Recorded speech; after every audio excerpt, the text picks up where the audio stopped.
What's going on? What time is it in the States? I think it's like 8 o'clock in Dallas right now. Right now, we were at the sunset here in Nairobi, Kenya. And I have been in the house all day. Been drinking,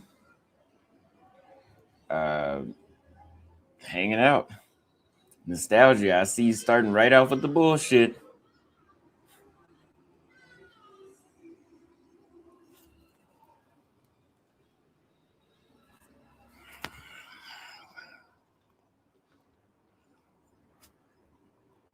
No, he said a wise man once said nothing at all.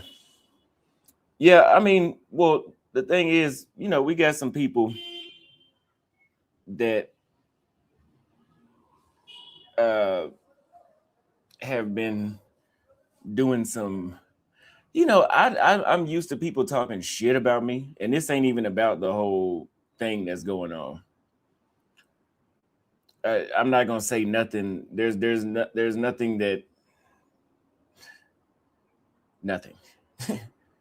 But I'm used to people talking shit about me online, right? And I enjoy it. I mean, you guys know the Peso Man. I watch the Peso Man every day. I used to laugh when he would talk shit about me, right? But now there's a thin line between talking shit and like pure defamation and making up serious shit. You know what I'm saying? Like, not just saying I'm gay or got a little dick or something. We talking about some serious shit that you making up. So that's not gonna that's not gonna be able to fly this time. Certain stuff is not gonna be able to fly. But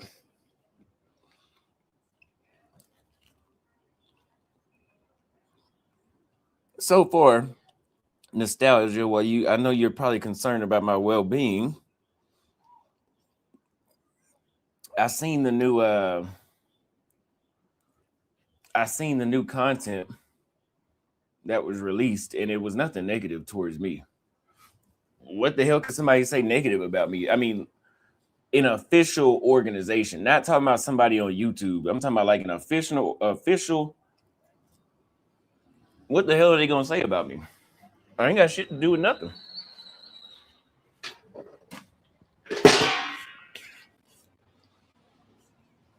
I'm over here in Kenya, working on emails. Finna get married. There ain't nothing negative nobody could legitimately say about me. You could make up shit all you want, but ain't nothing legitimate.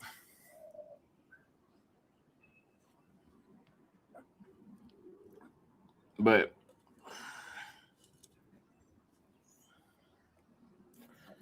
we gonna get that. We're gonna get that. We're gonna get that figured out.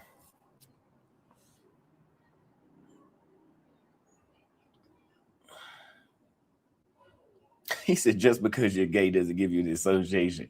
That was an example, dude.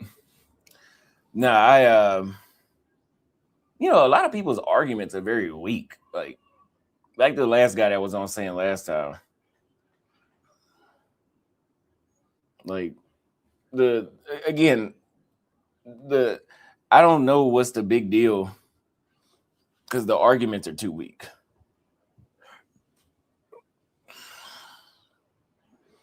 If you get married, if you a woman and you get married to a man, and then one day out of nowhere he just murders somebody, is your argument gonna be, well, his wife knew the whole time? Is that a legitimate argument? Like, so I'm just trying to figure out what the hell. There's nothing. I'm sleeping very good at night. Like, deep sleep, deep sleep. I get deep sleep. This shit is not stressing me.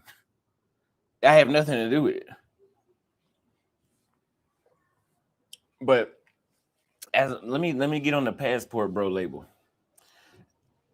I told y'all before,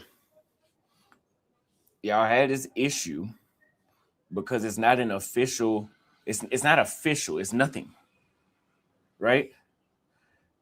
Next thing that's gonna happen is the passport bros is gonna be linked to Islamic terrorism. That's what's up next. That's what next thing they're gonna be saying, y'all got RPGs and bombs and shit. That's what's coming. And you know why that's coming next? Because anybody can be a part of that group. Like I said before, if you were part of Kappa Alpha Psi, the fraternity. No, I'm sorry. If you are not a part of Kappa Alpha Psi and you want to go beat up a janitor at McDonald's, and they can't just say, oh, this is one of Kappa Alpha Psi members. No, because you got to have a legal membership. You got to be a part of that group. So they could say that shit as much as they want, right? But you could sue somebody for false claiming that you could sue somebody for that. But BMT said that shit is an ideology. You know what else is an ideology? Islamic terrorism. That's a fucking ideology. Islamic terrorism is also part of a terrorist. Those are labeled terrorists. You remember how they labeled what did they label the red pillars? They labeled them. Didn't they label them terrorists or something like that? They labeled them terrorists. They did something to them. I forgot what they did, but it was a bunch of YouTubers at the federal government. Why? Because red pill is just a fucking word. Ideology. So ideologies tend to go completely out of control. You want to know something else? The Ku Klux Klan is an organization. Just because a black person get lynched by a white boy, the CNN can't come out and say they were part of the Ku Klux Klan. No, you gotta verify that shit. They have membership in the Ku Klux Klan. So like that shit is like bound to keep having these type of issues because anybody can claim it. So I mean, like I said, I've been saying that shit for 2 years. That shit has been falling on deaf ears.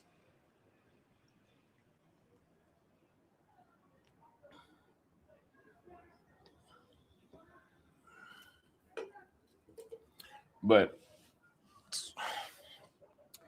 we chilling today, and so I know who's botting these accounts now. It's a Kenyan dude living in the United States. We're trying to figure out, locate this guy.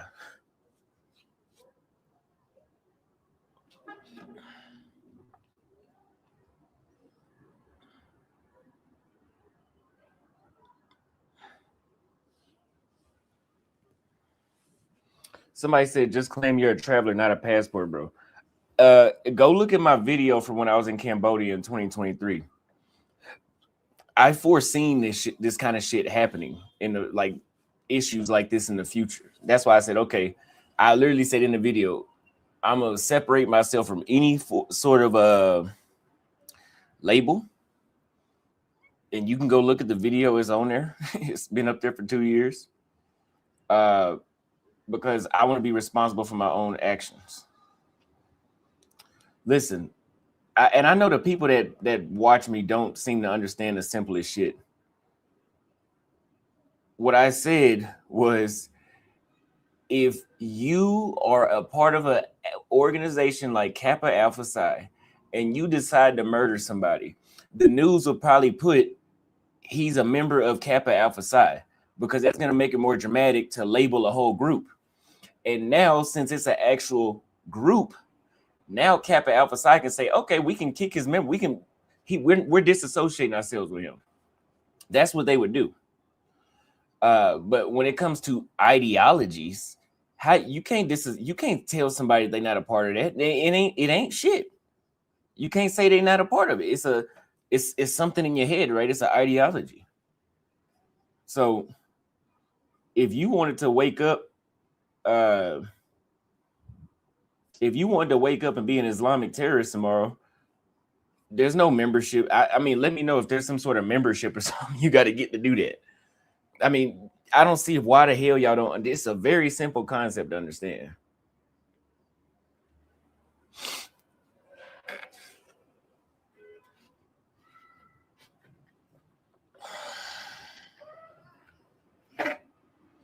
Yeah, no. So whenever I get back to Namibia, I'm gonna start another channel.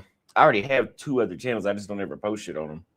I'm gonna start another channel, and YouTube got this feature now where you can, if you post a video on your new channel, you can add your other channel as a collaborator, so it'll post and show on both subscribers' feeds, and it'll notify both, which makes populating the other channel subscribers a lot faster.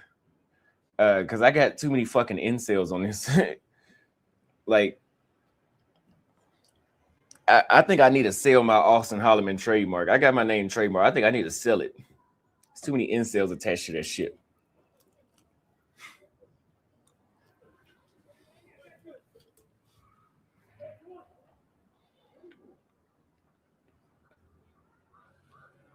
But the new channel would be strictly focused on what I've been talking about. So we're gonna have a channel with the geopolitics and history lessons, etc.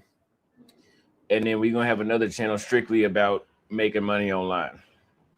And then you'll see a vlog here and there, so I can look at a bunch of dumbass comments, you know, because that's all we get.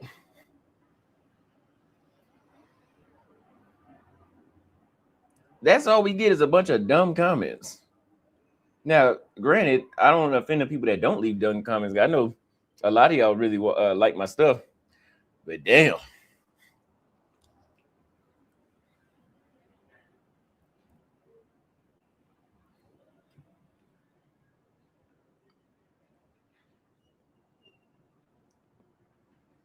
I need to sell this channel.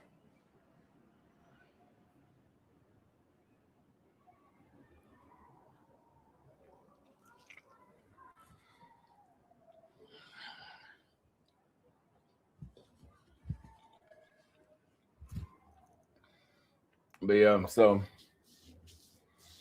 I'm gonna be doing some more work this week. If you guys are part of the email list,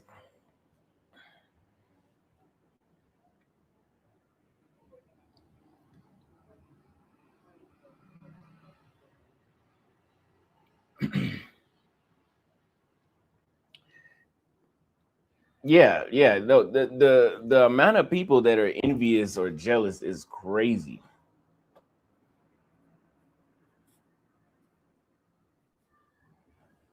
Because yeah, like I said before, we do vlogs, they bitch about that.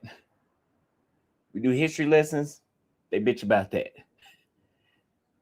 We do business videos, they bitch about that. We do real estate videos, they bitch about that. It's a lot of people that like the stuff, and I wish I would leave comments, because when I read my comments, I'm like, damn, there's a lot of negative comments. But obviously a lot of people like my stuff because people are watching it. But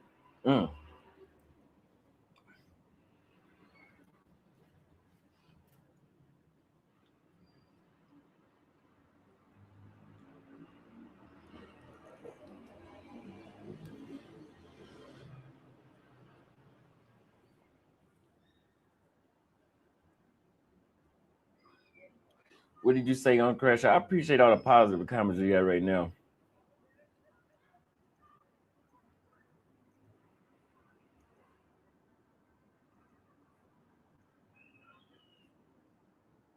But there's a Kenyan guy. There's a Kenyan guy in the States that's been sending bots to these accounts. And somebody told me this same guy has been telling women to drug me and Bobby.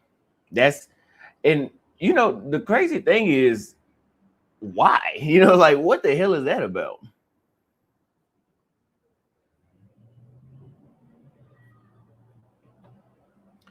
He said the bots are weird. It's not a glitch. Like I said, there's somebody that's doing that.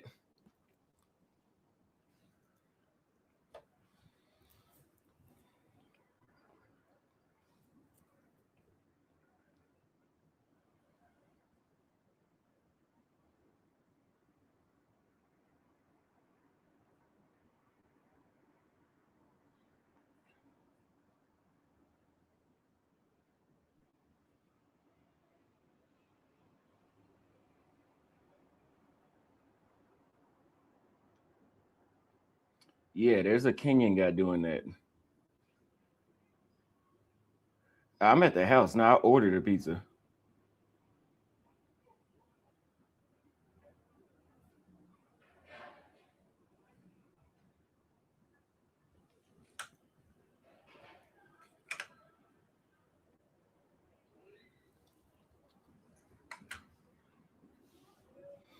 Yeah, I seen somebody said that I called the police on Floyd. They're just making up shit.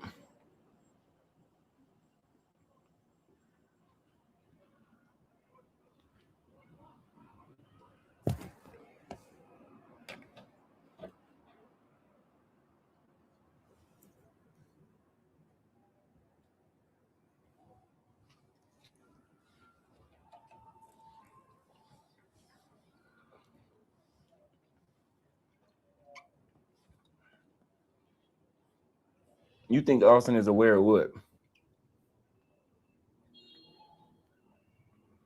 So Austin, you're on the right side of history.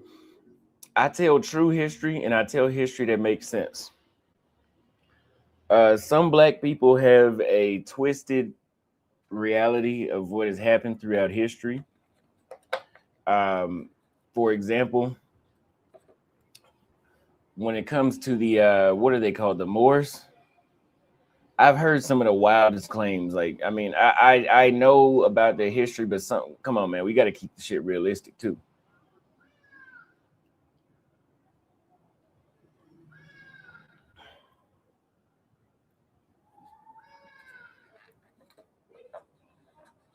Yeah, no, I don't have a monologue today. This is just a just because live.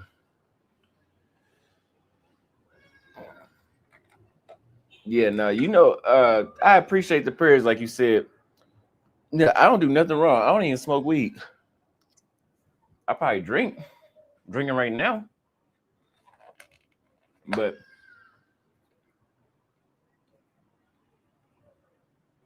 when you get up and go to work and mind your own business, you ain't worried about none of that.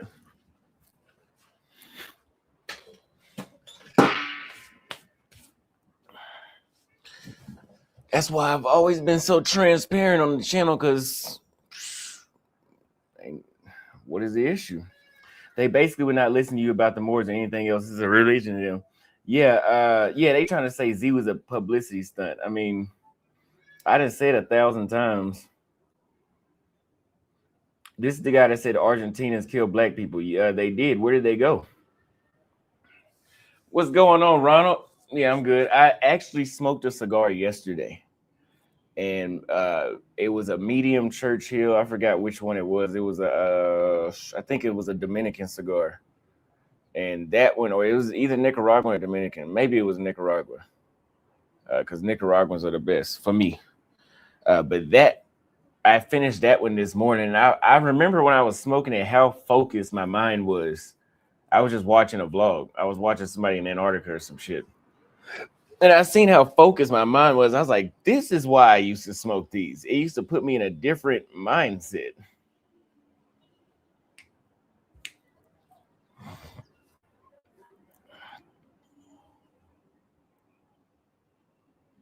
How are you dealing with all this? I'm not really dealing with nothing.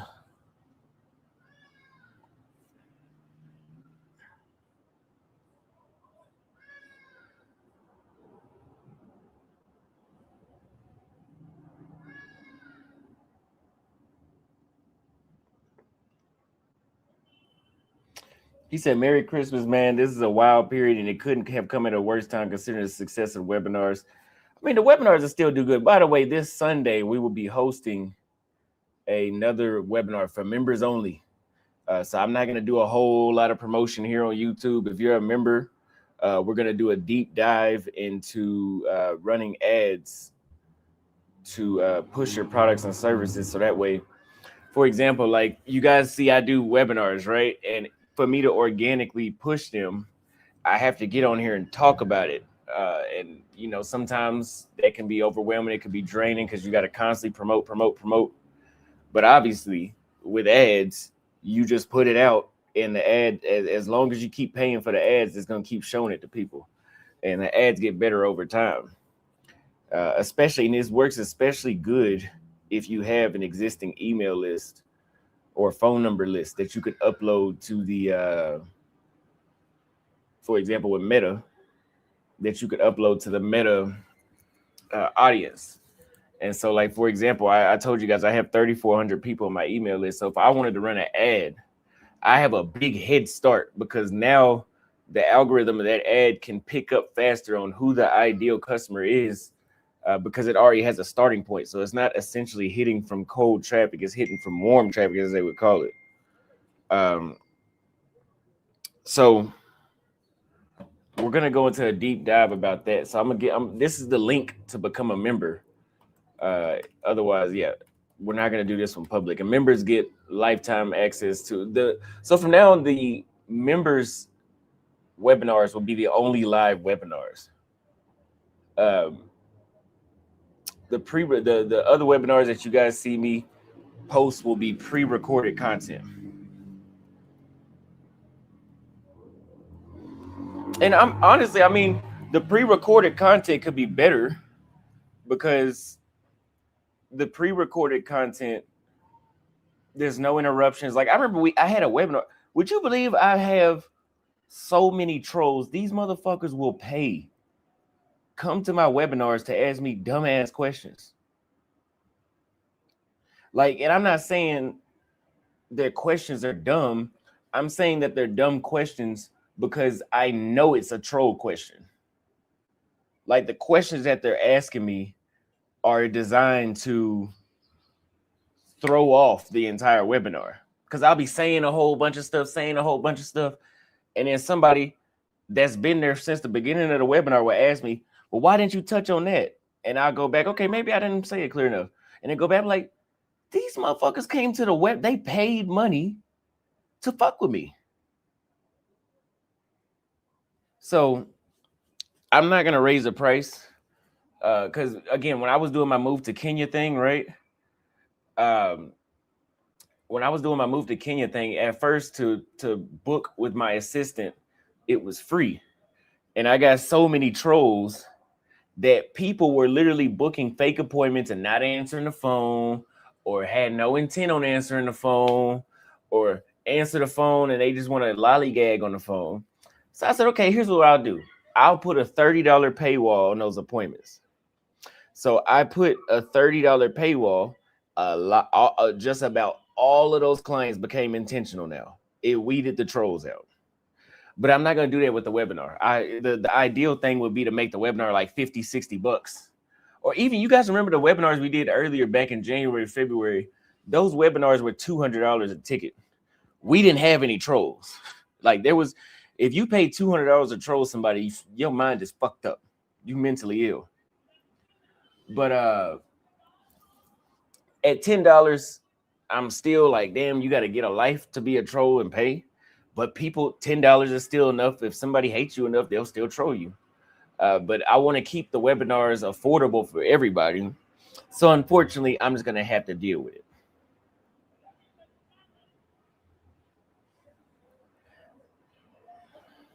But yeah. So if for members only, we're only going to have this webinar Sunday live. And pre-recorded could be better because no interruptions. I have my own bullet points and I can elaborate. You know, it's in depth. It's just like when I do a talking head video, I'm more focused. I got this point done. When I'm doing live streams like this, a chat can kind of make me venture off this way, that way. But with the live webinars, you get a live experience. So if you have a question, maybe I didn't mention something that you wanted answered. And the benefit of a live webinar is that. But I'm not gonna do those every single week. I'm gonna do those twice a month.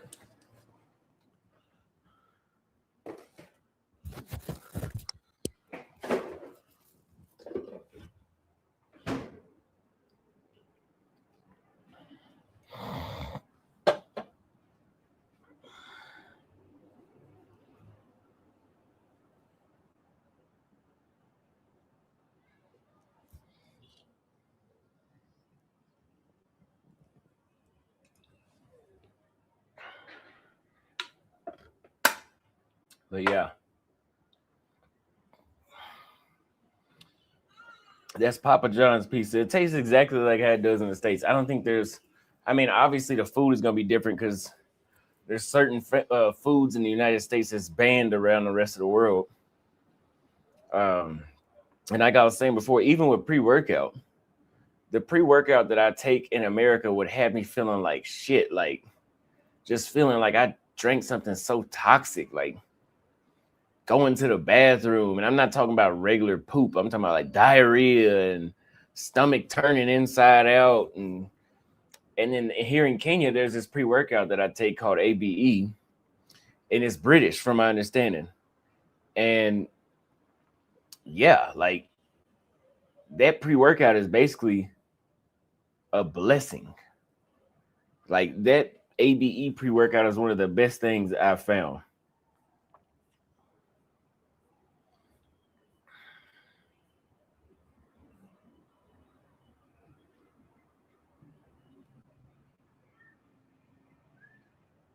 We haven't seen any footage of the wine since you returned to Kent.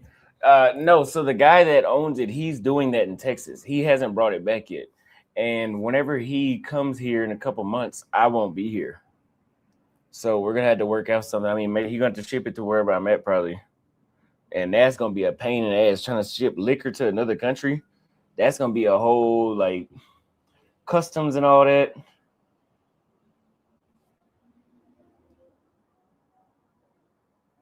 Austin, do you think they putting stuff you guys drinks out there? I mean, I don't think they drugging us in Kenya. I mean, that can happen anywhere, but I will say again, they they um they have places with fake liquor. A lot of places. Here in Kenya, if you decide to go buy a bottle of vodka, vodka should not freeze in the freezer. In Kenya, it does. Not all the places, but a lot of places are selling fake liquor. And again, you guys remember whenever I told you earlier this year, I would go crazy. And I think that's how I ended up falling off my focus earlier this year was from drinking. Because, you know, I basically drink daily, right? Even if it's just something like I drink. But like here, when I was in South Africa, Mozambique, um, Namibia, Zambia, and I drink, yeah, I get lit. It take a lot more for me to get lit. And the next morning I can wake up and just go on about my day, get back to work. When I drink in Kenya, I go crazy and my focus is off for almost 2 days. If I go to my usual spot that I like to hang out at, I get 2 Long Islands there. I get 2 Long Islands there, right? And I'm fucked for 2 days, right? And if I went to 2 spots yesterday, went to a karaoke spot, went to a little restaurant. I had 2 Long Islands at one restaurant, and then a Long Island at the karaoke spot. I wasn't stumbling around. I wasn't saying I wasn't ready to fight. Like when I get too drunk, I can be ready to fight and shit. I wasn't doing none of that. But when I go to that other spot and I have one, I'm losing my mind. So, yeah.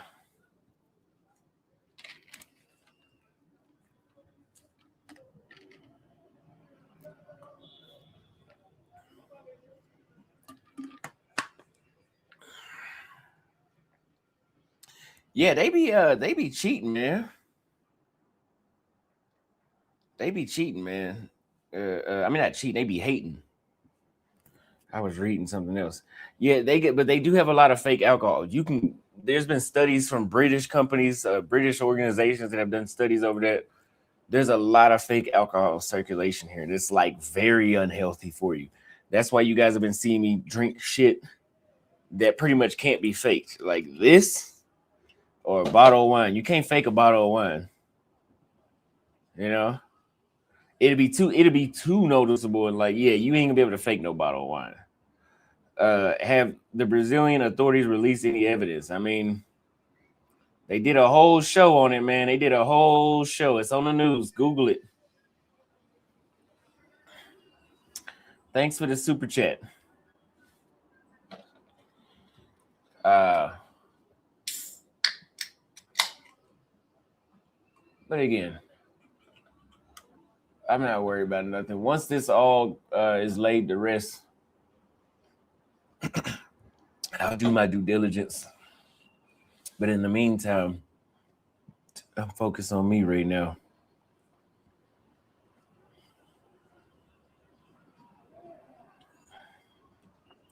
But I'm thinking that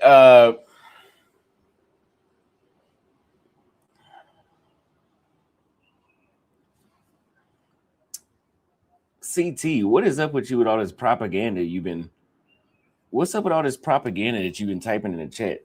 You and Live Life to the Fullest. Y'all been dropping a lot of propaganda. And nostalgia, again, we're not going to bring it up again. We're not going to bring it up, but I really didn't bring it up today. Like last time I was live was a bring up. Like we watched videos, I told stories, that was a bring up. Today, I'm just telling you motherfuckers about running around making up shit. Now that's gonna be an issue. But yeah, we ain't brought, but as I told you last time, you said back to business as usual. When I start posting business content, do not complain.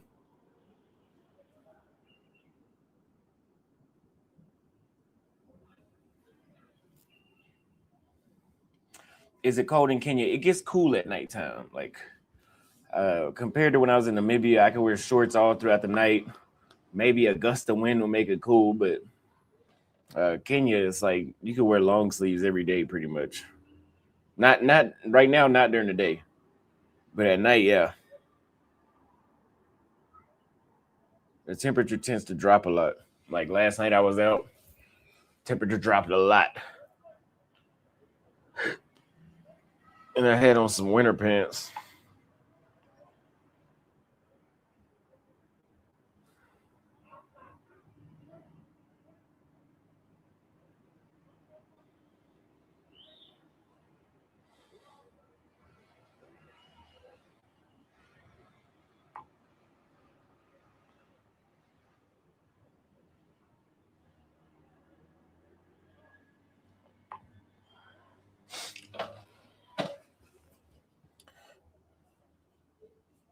Yeah, he said grown men shouldn't gossip. Well, in this space, and this is why thank you for saying this. These are not energy drinks. This is gin and tonic.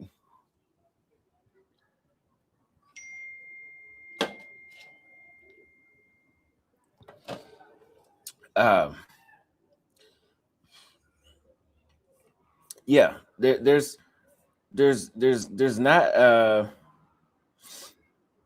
there's not a lot of you can't, there's certain stuff that you can't just, even if I do something behind the scenes, right? Like if somebody's saying something about me that's not true behind the scenes,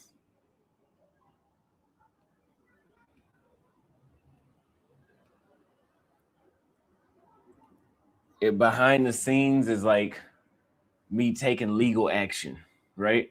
That's not me being silent. Like this is one of those situations where like everything can't just be, hey, just ignore it, just ignore it. No, You know, this is not something that's gonna be just ignored. Like I said before, y'all be making videos saying I'm lame or I'm gay or little dick or whatever. That's cool. But these videos that's coming out today,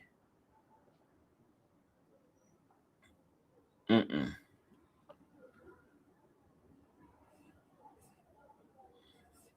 And whenever I find this Kenyan dude that's sending bots, you better believe I'm calling ICE on your ass. You better. And this is and here's my thing. This is the worst time to be a foreigner in America fucking with an American. Like, I got Donald Trump's phone number. I can call him right now. And you'll be back. Once I find you, you will be back on the plane. Well, first they're gonna have you in a detention center eating maggot infested bread. That's what I've been hearing.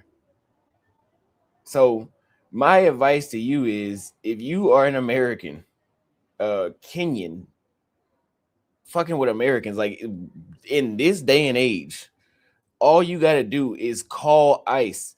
They are literally deporting motherfuckers that is citizens, that are naturalized US citizens,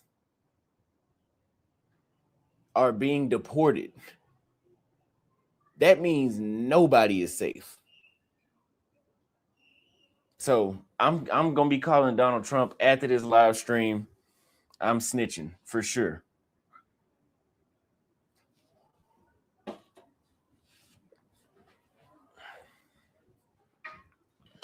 Somebody said, "How do I feel about people?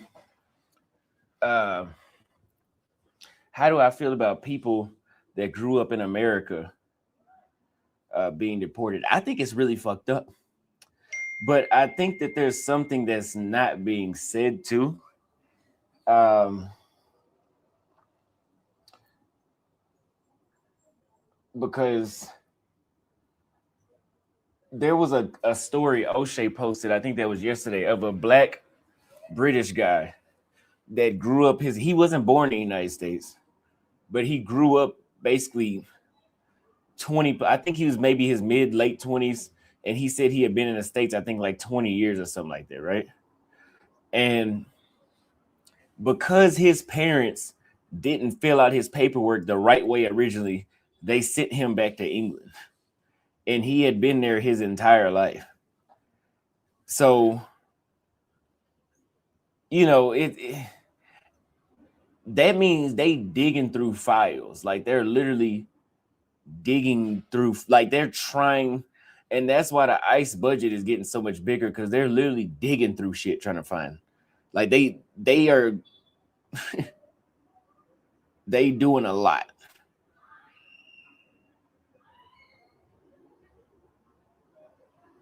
So I mean, it's got to be devastating.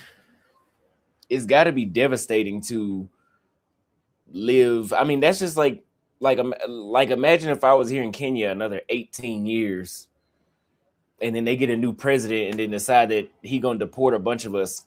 And be like, damn, that's a lot.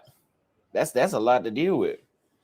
So, and the thing is, they're doing them bad. Like, the people that they're deporting are going to detention centers where they're eating food that's infested with maggots. And I'm assuming from all the conditions that I heard, I'm assuming that they're making it so bad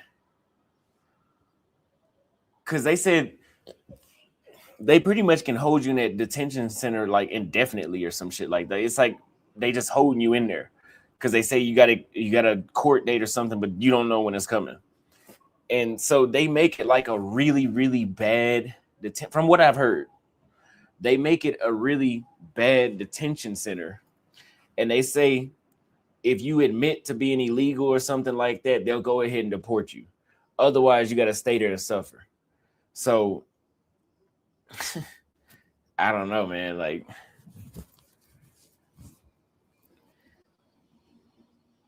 but like I said, I will be snitching. If I find any foreigners that's living in America that's sending bots to my channel and spreading propaganda, I will be on the phone with Donald Trump in the morning.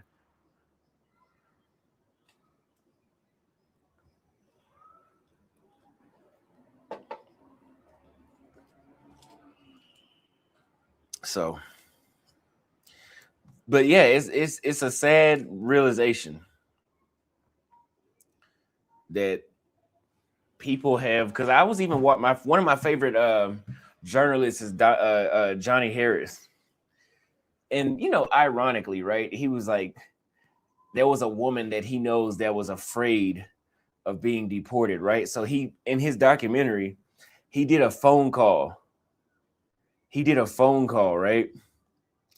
The lady's not, she's literally speaking Spanish. And I'm like, well, no shit. I think he said that she had been in America for decades. Then why the hell are you speaking Spanish on a documentary? That does not help your case. The official language is English. They already looking for illegal immigrants. Mexicans is one of the main ones they looking for. And you can't even speak English on a documentary.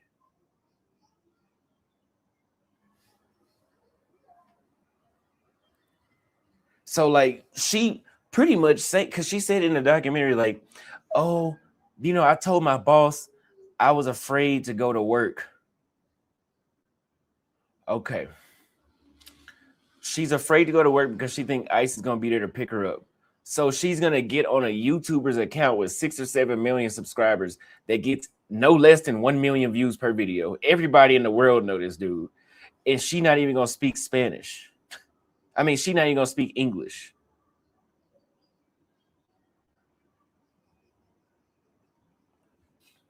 She not even speak. So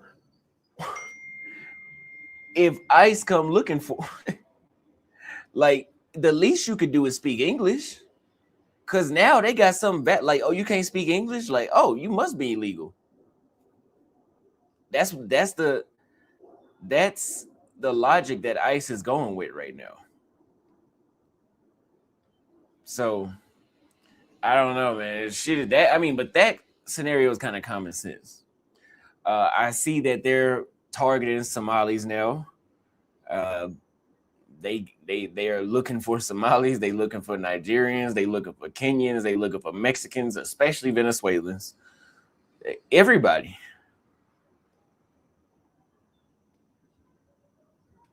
So if you want me to get a cigar, send me $20 on Cash App. $ Austin Holloman. You said get a cigar? Get a cigar. I don't even know if the cigar shop is open today. You said call what?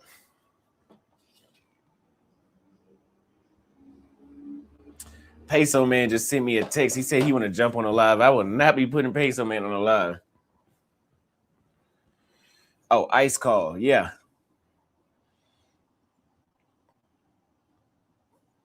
But yeah, so we're going to see. We're going to see what happens with this ICE. But again,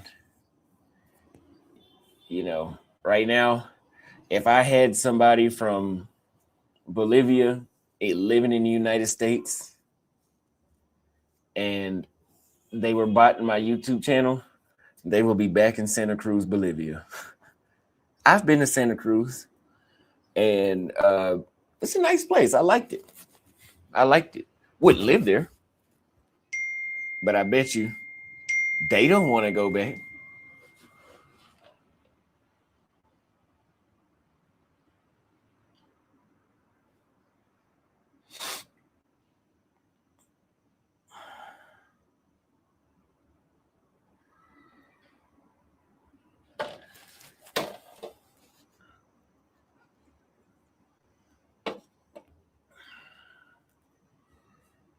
CT, if you keep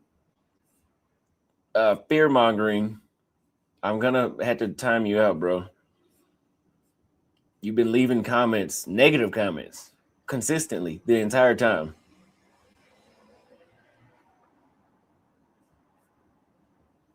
And I would open up a panel, but I don't want to talk about that whole Floyd shit. I don't want to talk about that. Yeah, we do have a lot of trolls here. We have a lot of trolls. Like every live stream, go read every comment on my videos.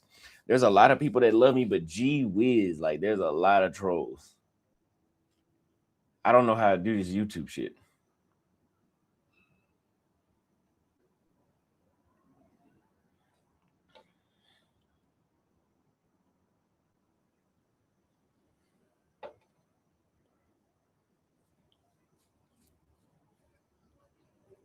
But yeah.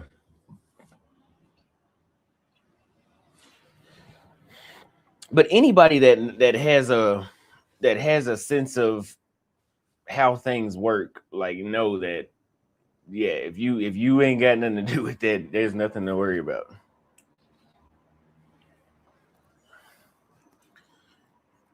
But anyway, I was supposed to do a house party today for Christmas, but I woke up and I was like, yeah, I think I need today to rest. I need a chair with a back. Back is starting to hurt, so we're gonna have to go inside. I need some this is my view. I know this camera isn't as good as my other one. Oh, there's definitely, I mean, I don't know. Somebody's saying there's somebody behind it. I mean, if the whole story of everything that happened is real, there doesn't need to be a big like conspiracy about it. I mean, that means something bullshit just happened. It just happened.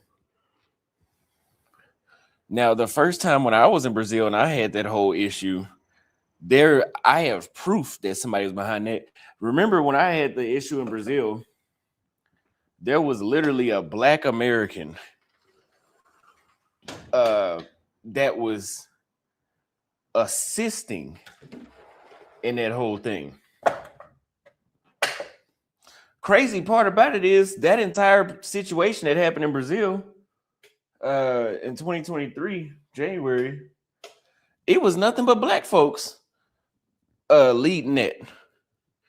It wasn't even no white Brazilian. It was all Black Americans and Black Brazilians trying to take me down.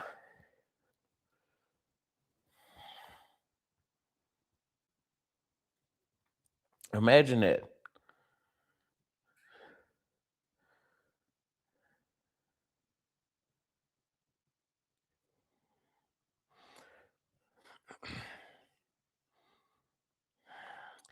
Anyone looking to visit Joe at Pessoa or Recife, I wanted to go to Joe at Pessoa. I wanted to go.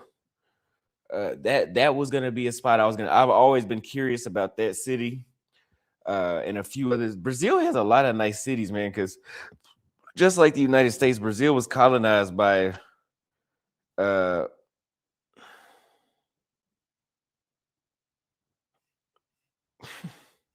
Brazil was colonized by several different countries, not just the Portuguese, like the French, the Dutch, Portuguese were there, and one other country. I think Germany was trying to buy something there at one point, like in the early 1900s, late 1800s.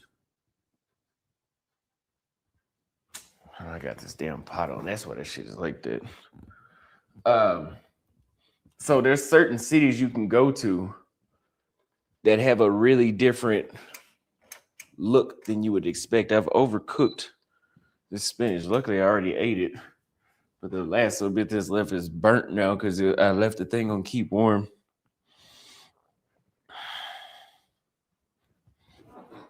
So,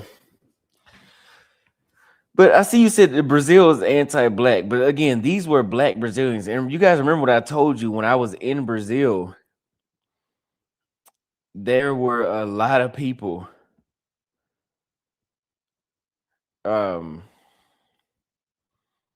There were a lot of people that were Black that hated being Black. You know, like it was just some shit. Like, yeah, and like you said, World War II. I mean, they already had Germans and Italians there before World War II, but after World War II, the Argentina, Paraguay, Uruguay, Brazil, a lot, and Bolivia, a lot of Nazis went there. Um, even like in Israel, like the Mossad went on a manhunt for decades looking for those Nazis, and they went all the way to Montevideo to assassinate a Nazi that had escaped and had been hiding. So yeah,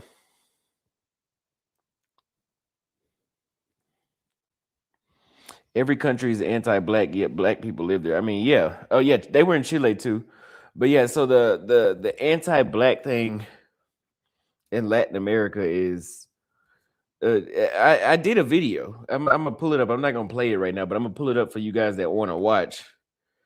These are the geopolitical and history videos that I really enjoy. See, this shit is annoying. I just opened up my YouTube and I got another video about the Brazilian police and justice system.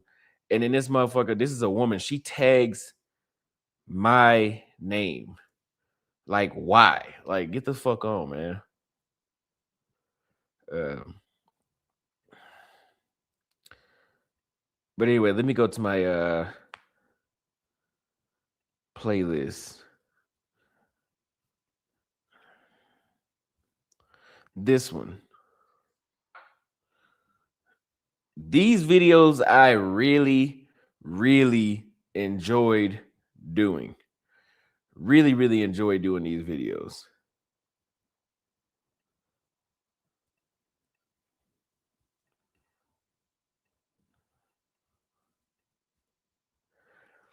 Like, um, here I was basically breaking down racism, and I just ordered a teleprompter, so these videos will be better this go around because I won't have to constantly. Because when I was doing these videos before, I didn't have a teleprompter, so I had to stop and read, or I would have to tell the editor to, because he couldn't find long enough clips sometimes. We were just getting started. I think now we got it, but with a teleprompter, the thing that's good about the teleprompter is you can always be looking directly at the camera and the words are around the camera. So it's gonna look like, yeah, it's gonna look like you just doing the shit off the top of the head. So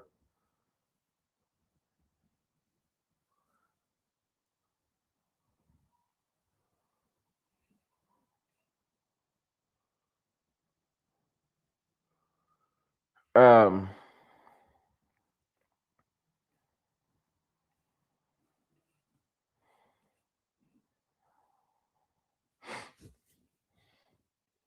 let's see.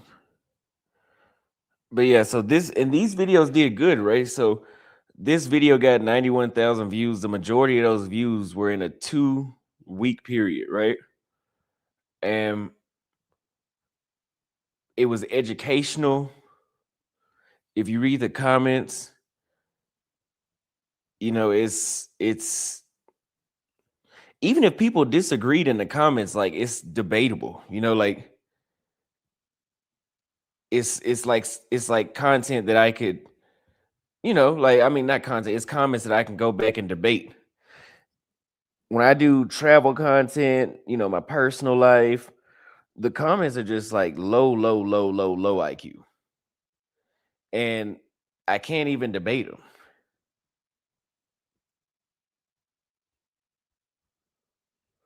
Uh, yeah, you could sue for your name being slandered. Like if somebody's running around here calling you a pedophile and shit, like that's a very serious thing to accuse somebody of being of. Like, yeah, you can definitely sue somebody for that. Who the hell is Nana? Y'all keep talking about.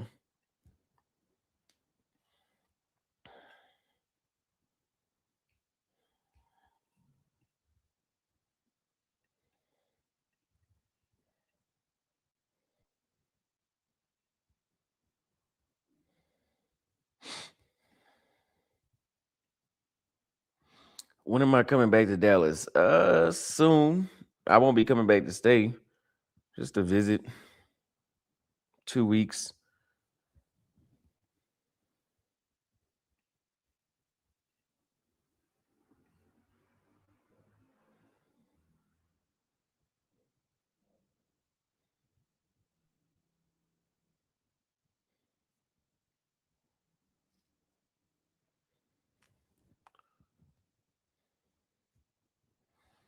But yeah, don't worry. I got all my stuff together.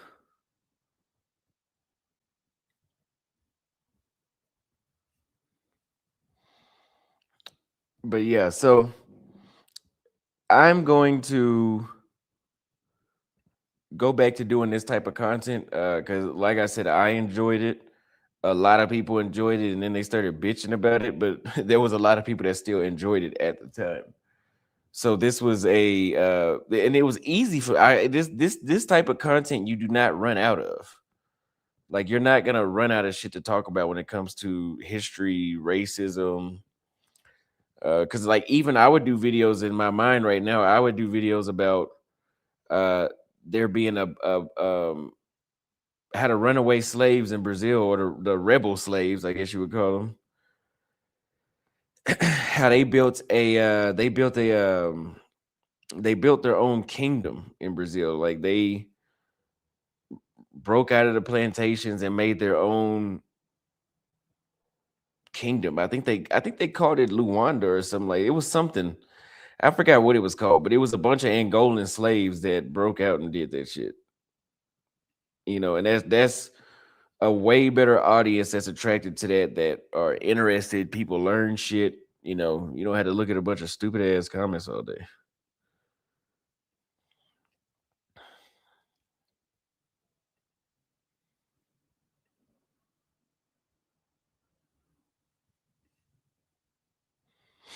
Even videos like this, the biggest cultural difference between Africa and America. Not a vlog, but I can sit here. I have a lot of shit that I can talk about.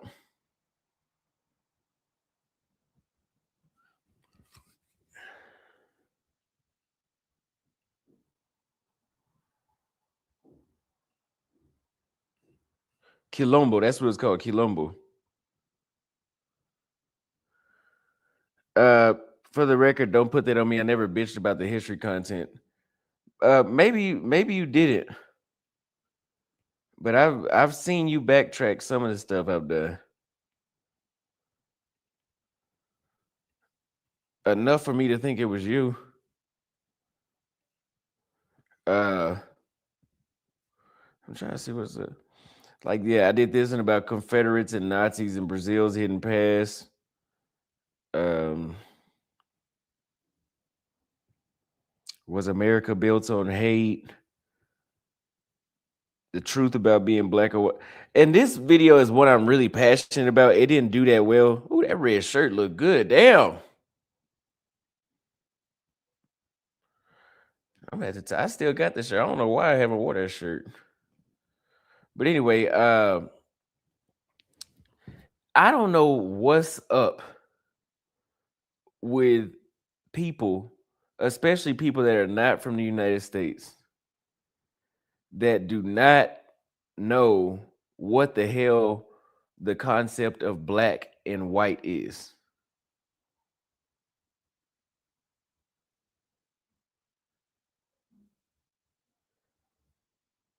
Yeah. Oh, and let me start saying this. I did not when it comes to this black travel space, vlogging, all that kind of stuff, right? This stage of the Austin Holloman YouTube channel is maxed out.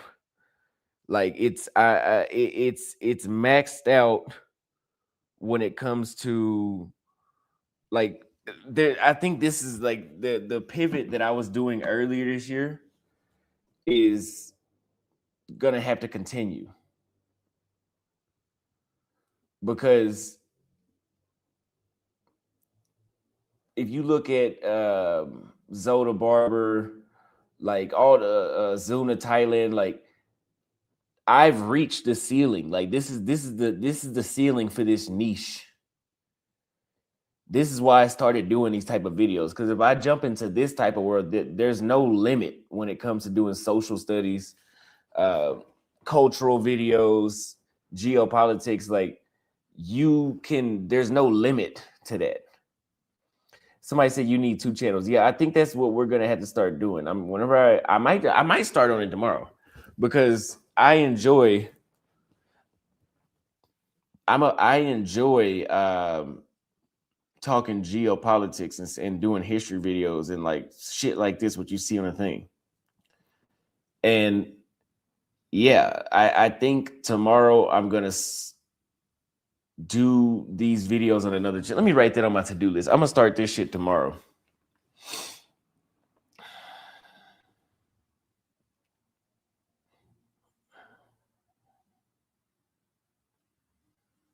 And I already have another channel that already has geopolitics videos, geopolitical videos on it. But the limits for that channel to grow are significantly higher. Like in the speed that those channels grow at. Like you guys know Jude Bella, the Nigerian guy that's doing geopolitics. That dude had like 60,000 subscribers when I found him back in February or something like that. He is literally at like 192,000 right now. Like that means he's grown my entire subscriber base in less than a year. We're doing this traveling shit, this shit I'm doing right now, you're not gonna really grow that. And again, when I was doing these these videos, I was growing pretty fast. So I'm gonna do it. I'm gonna put it on my to-do list for in the morning. I'm gonna start tomorrow, and I'll just add myself as a collaborator so you guys can see. That way, I don't have to try to tell y'all, "Hey, go subscribe to those. Go subscribe." You know, I don't have to tell y'all that. Y'all will already see it pop up on here. And if y'all want to bitch and complain about it, unsubscribe.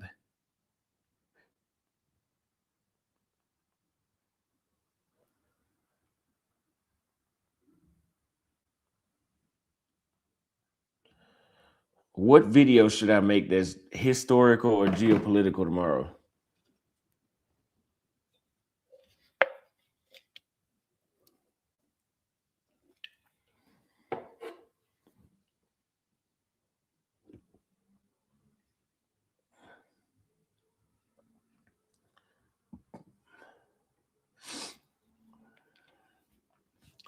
I tried to do a video about this before, but I don't think I did the thumbnail right because it didn't get that many views. And I'm passionate about this topic. Africans enslaving whites is the history that Americans left out of it. So you guys do know that there was North Africans that actually enslaved. They were enslaving white people, and the United States sent ships to go get them out. And you got black folks that'll make it seem like black folks was the only ones enslaved throughout history when the United States literally came to Northern Africa to free white slaves. Like that actually fucking happened. Like the Ottomans literally went all the way to Iceland to enslave white people. So if you are sitting around saying that Africans were the only ones that were enslaved, you have not been misinformed. Well, I guess you have been misinformed, but you have not learned enough. I don't know why the hell that here's see this shit.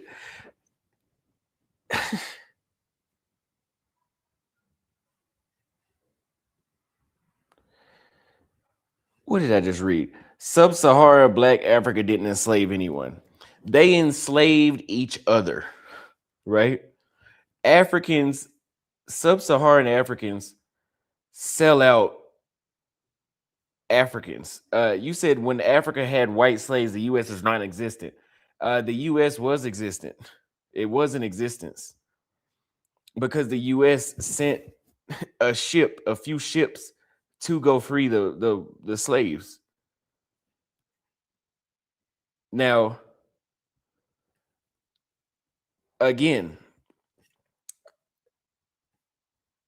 yes, everyone was enslaved in the old world. Literally, I keep saying this. Whenever Adolf Hitler was trying to dominate the entire world, the French that he conquered became fucking slaves.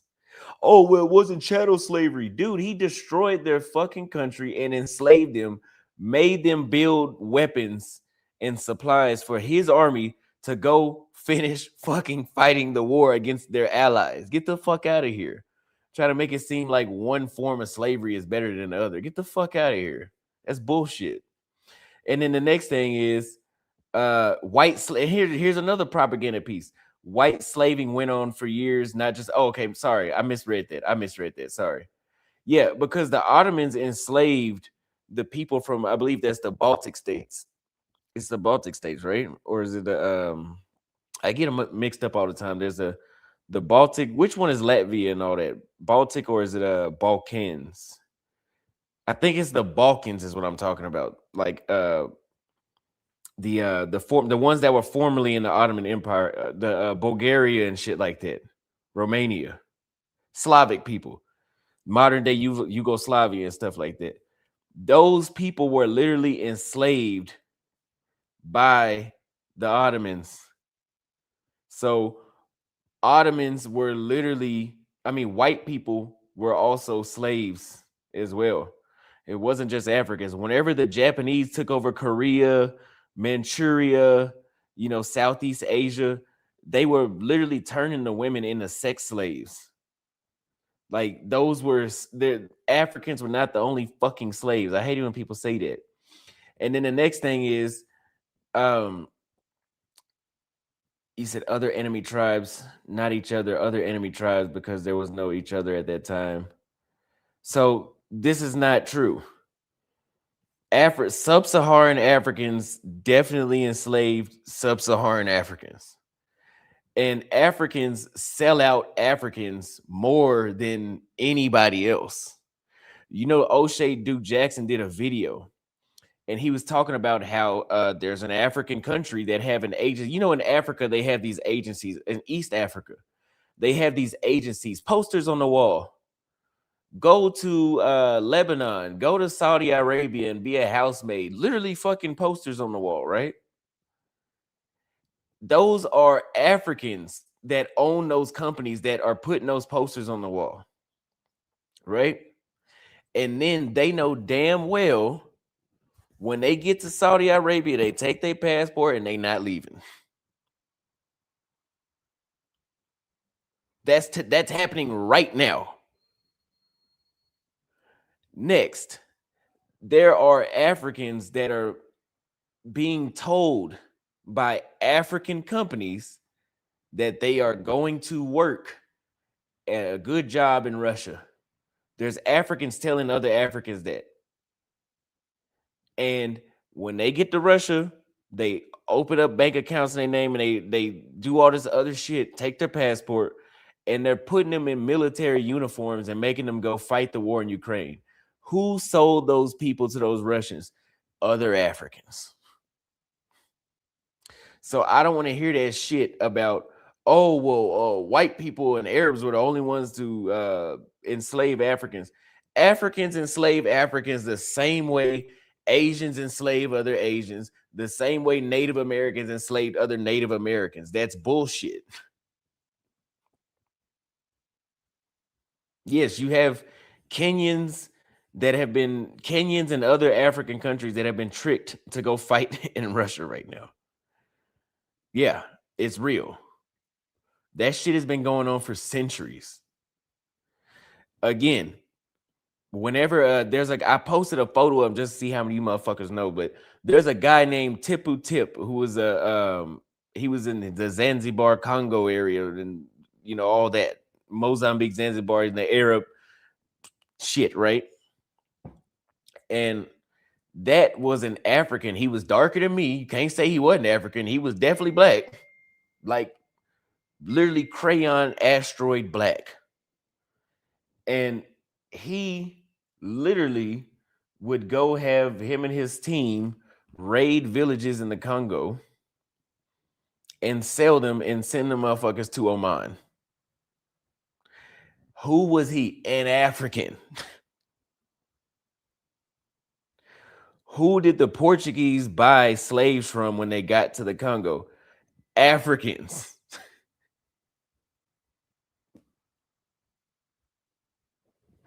So yeah, and then they say this too. Chattel slavery was the worst form of slavery. No, the hell it was not, bro. If you got enslaved by the Ottomans, the first thing they did was cut your dick off. The first thing they did was cut your dick off. Literally. At least in America, you got to keep it. I mean, hey, as I don't know, as a man, that's the worst thing that can happen is getting that cut off. Men protect that with their life.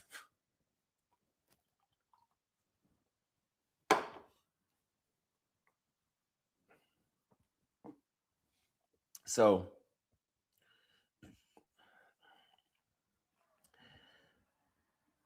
it saying that chattel slavery was the only slavery means that you're not well read.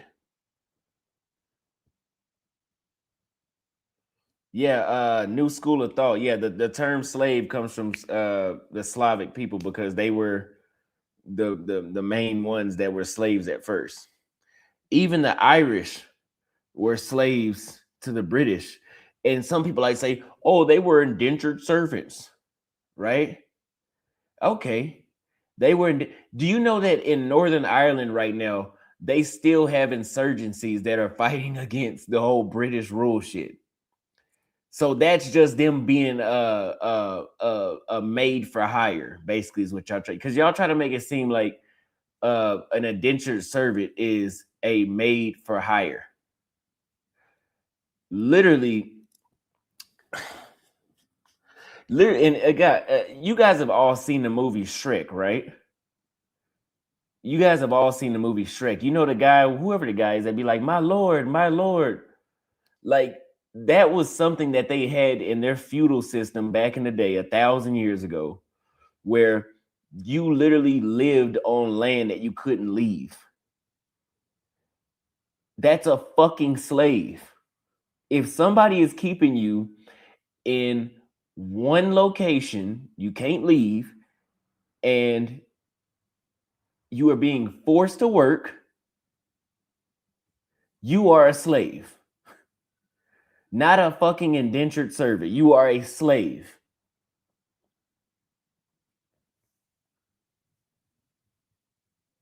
So, oh, they sent because some Irish went to Jamaica to work. Oh, so they were indentured servants. They're still slaves.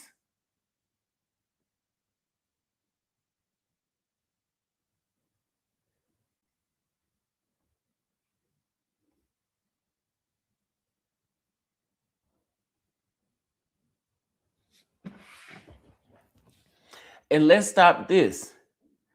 Because you're saying, because the Americans like to make it, we like to here's the thing. Americans like to make it seem like we were the only people that were enslaved. We were the only people that were enslaved that they didn't send back home.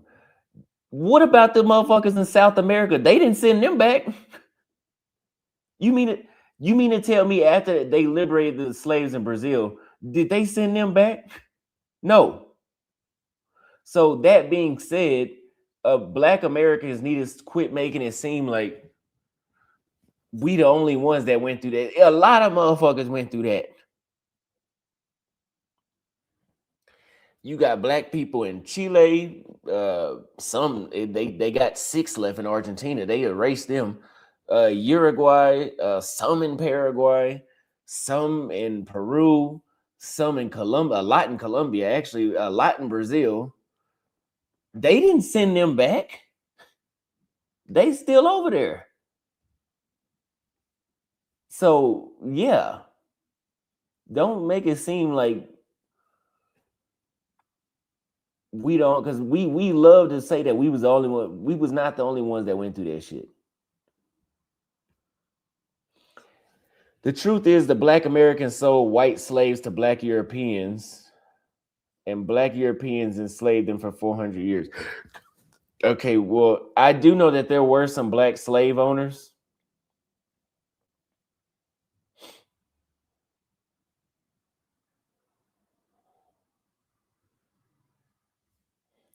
But I don't know about how you just said that. I'll let the chat. I will let the chat debate that. Yeah, there's yeah, Argentina's black population was once 30% when they liberated slaves. Now it's less than 1%. If you talk to somebody from Argentina, they done brainwashed them. They said they left. The slaves left. They just left. What a surface level understanding that you have to be able to believe that shit.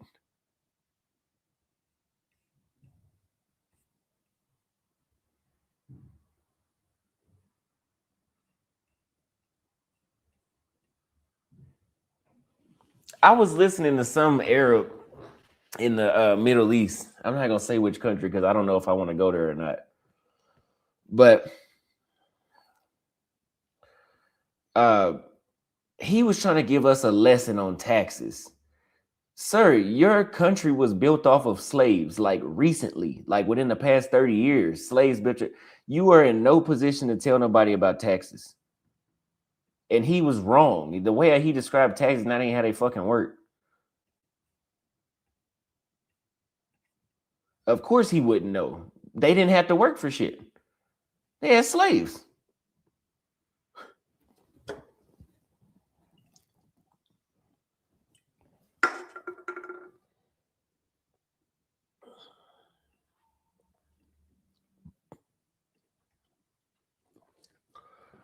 Uh yeah, he said there's slaves in Iraq. The thing is, the reason that there's slaves, they're black descendants of slaves in those places is because of the Ottomans. The Ottomans were all through North Africa and all through the Middle East. So there's traces of black people because again, they used to walk them from places like Mauritania, um, the Mali empires, all those places. They would walk them across, they would cut their dick off first and then walk them back to Istanbul. Imagine that.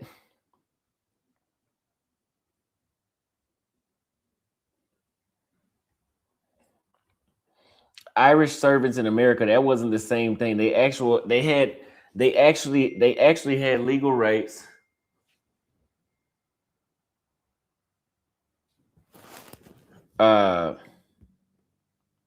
Let me see. I just got a text. Okay, he said Irish servants in America weren't the same thing. They had actual legal rights. They had got a land at the end of their contract and didn't have their families treated the same way. I mean, yes, that is a thing. But the thing is, to make it seem like the British didn't do fucked up shit to them too. The British intentionally starved millions of Irish, a while back. Intentionally. Like Ireland literally had to fight to get their damn country back. So we can't make it seem like that's my issue with Black Americans. We want to be the only motherfuckers that went through something. Everybody has had a past for sure. Even whenever they had World War One, the Germans got locked up in internment camps the same way the Japanese did in World War II. So like everybody has, and those weren't as bad as slavery. I'm assuming, but everybody has been through something.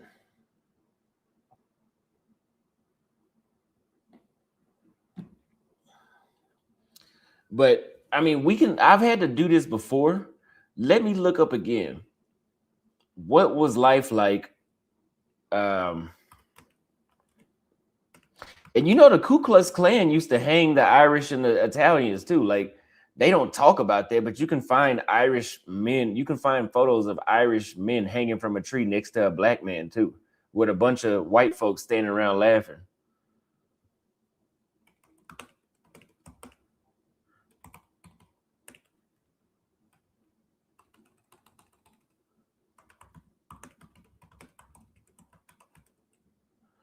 Okay. Thank you for the super chat.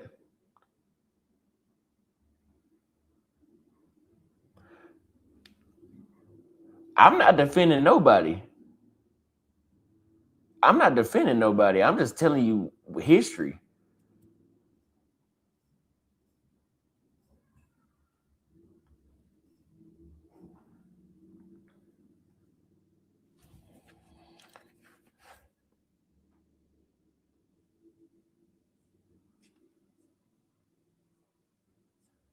And look, we got a lot of black folks mad in the comments because I'm telling y'all something different.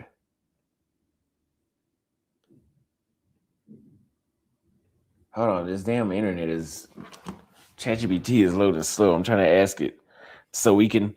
Hey, maybe I'm wrong. Maybe I'm just dumb and black. You know, maybe I don't know nothing. So let's see.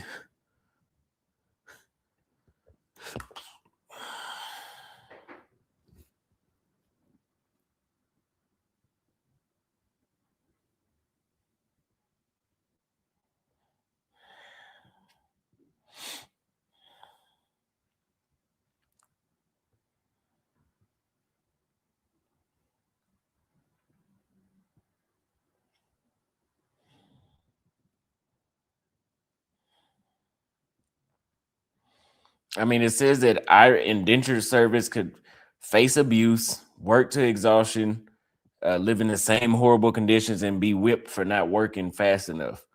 The difference is that yes, their kids were not born slaves, and they did have fixed terms. But I mean, if you're getting whipped to death and worked to exhaustion, what is it guaranteed that you're gonna make it? You know, is it guaranteed that you're gonna make it to the end of your term?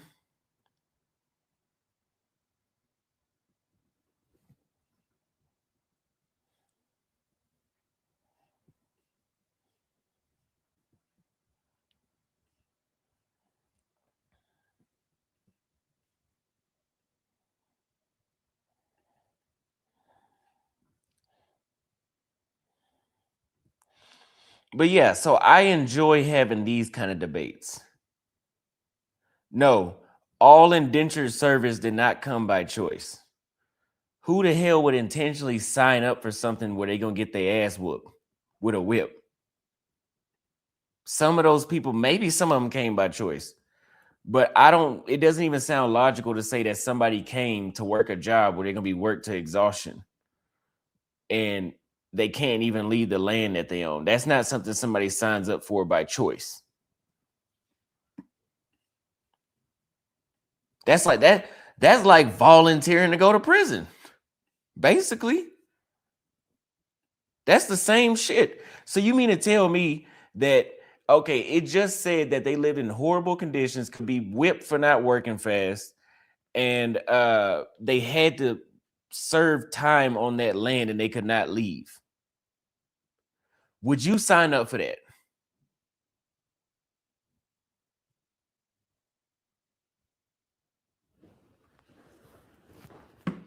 Intentionally sign up for that?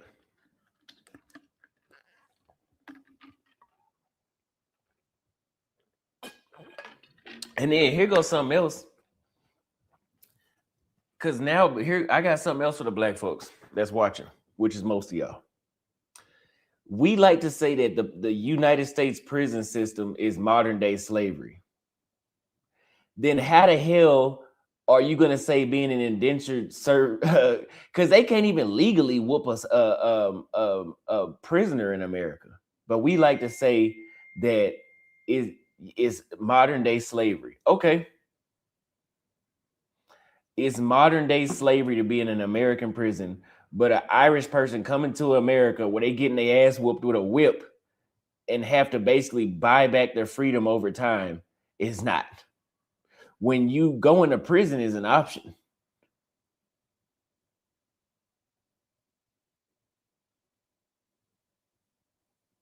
Make it make sense.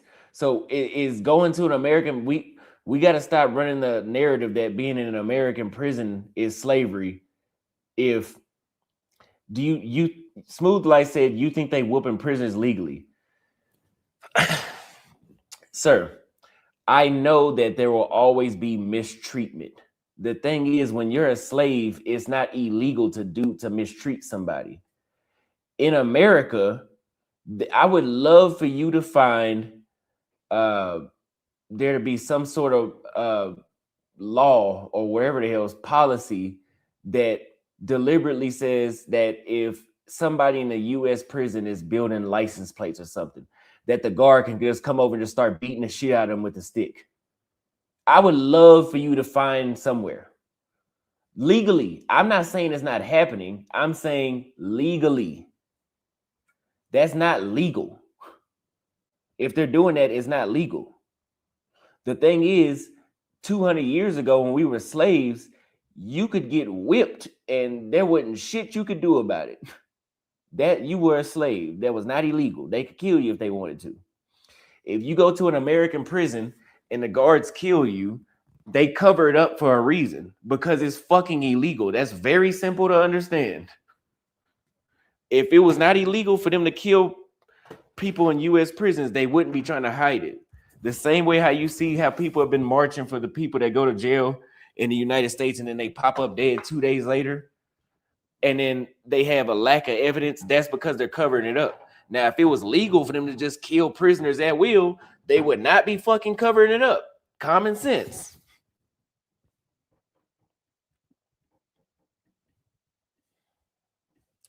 It's not rocket science.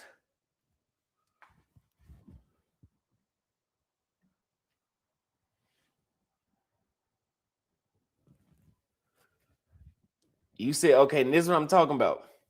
He says that prison is the only form of legal slavery in the United States.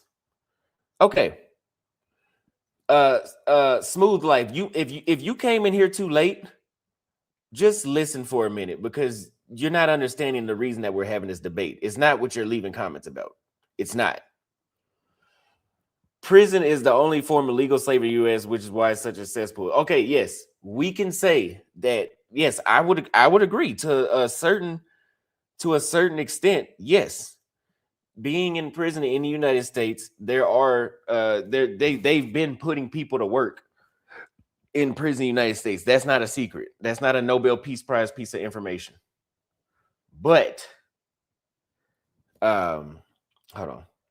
But it's not it's not the same as if you're trying to go back to indentured servitude.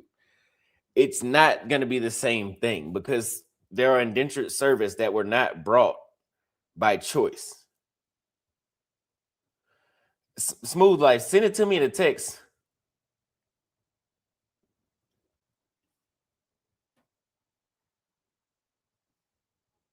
Yeah, debt slavery. So we have debt slavery in the United States.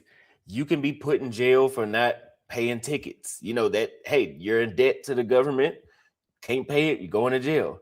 Depending on how much you go, the longer depending on how much you owe, the longer you stay. Yeah, I mean that can be a form of debt slavery, correct.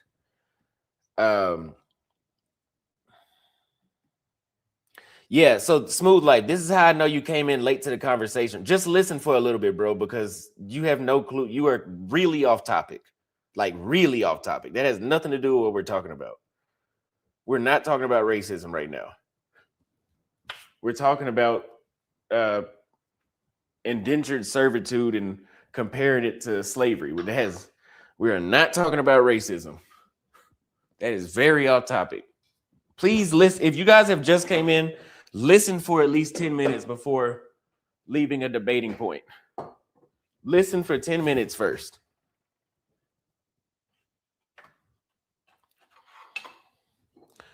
I mean, okay, if indentured servitude, let's Google.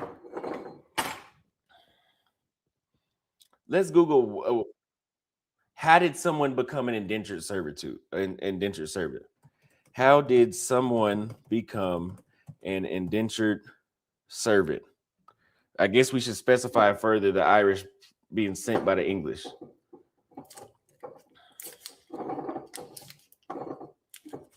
So like it says, poverty or debt in Europe. So y'all did say debt. And it says some were forced, like convicts. So the ones that were in jail were forced to go. They didn't have an option. But the other ones were tricked into apprenticeship, just like how you see Africans get sent to the Middle East because they're getting tricked. They think they're going to work and they're really about to become a slave. So, I mean, are we going to say the Africans that are being sent to the Arab states, not slaves? Because that's basically the same thing that this is saying. They're basically indentured servants. The Ethiopians that are ended up trapped in places in the Middle East, those are people that went to the Middle East thinking they were about to work. And then they also say that, hey, you know, you have to work for a certain amount of time before you can leave. You have to buy back. That's what you hear about the Africans happening with them right now, too. So are we going to say those people aren't slaves? Technically, they're slaves, right? They can't leave. My main point is, if you can't leave, you are a fucking slave.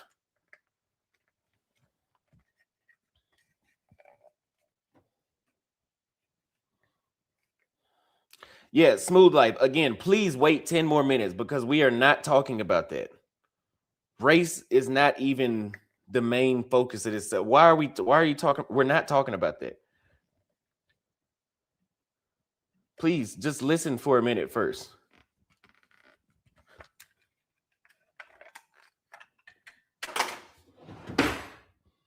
But yeah, if you go to the no, again, so let's answer this question.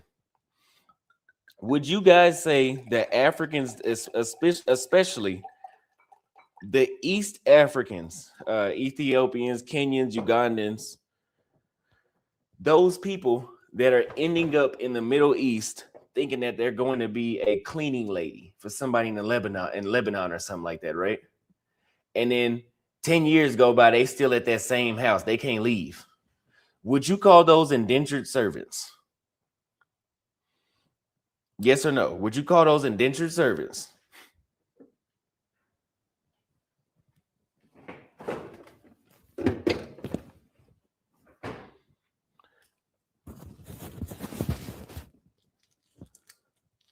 Okay.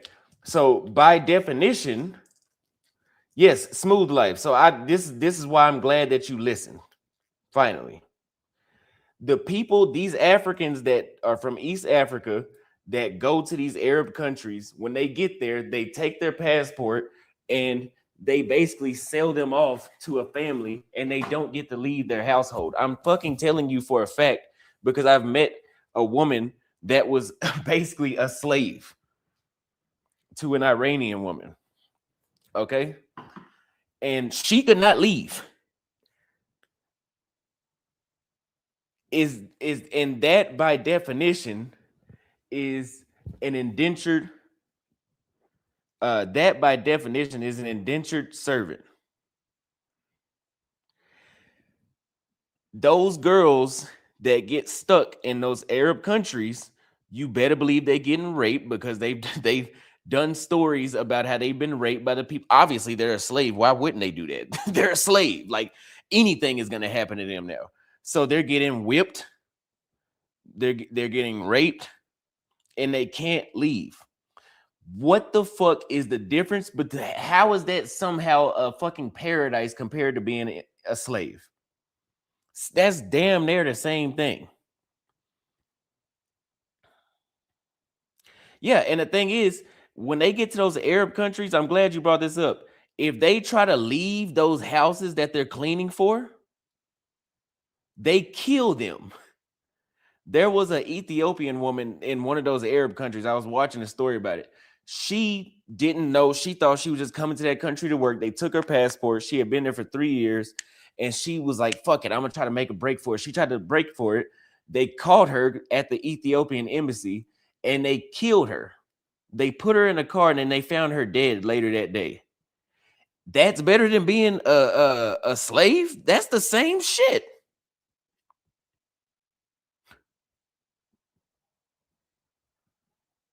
What are we talking about?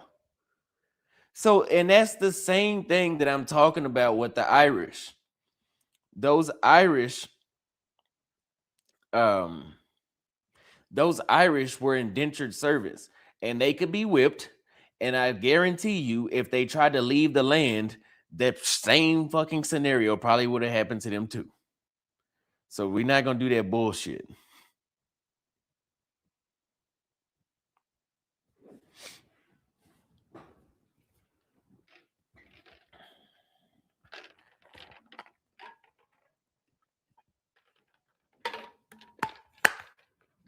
If you were a slave on a plantation in America, if you tried to leave, they was gonna whip your ass or kill you. One or the other. They was gonna whip you regardless. And thank you. I'm glad you got some sense. I mean, I know you've always had some sense.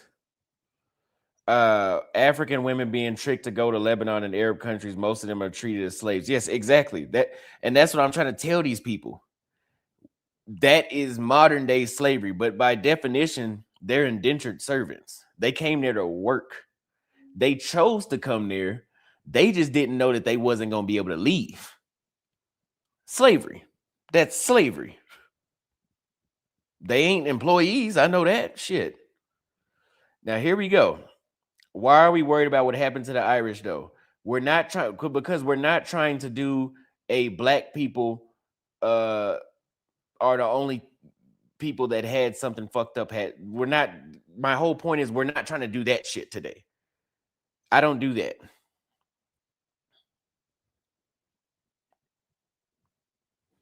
That's very that's kind of disingenuous to make it seem like we were the only people. Every nationality or every ethnicity, society, whatever, has had slavery. This is not a black thing.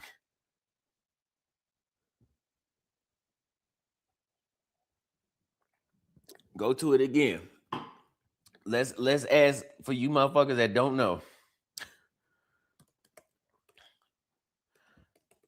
What did the Japanese do to Korean slaves?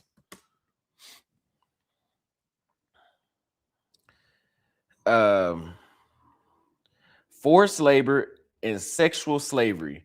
Sexual slavery was the most well-known atrocity involved in the forced recruitment of girls and young women called comfort women that were forced to have sex with the soldiers in military brothels. But that's not a slave. That's an indentured servant from what y'all saying.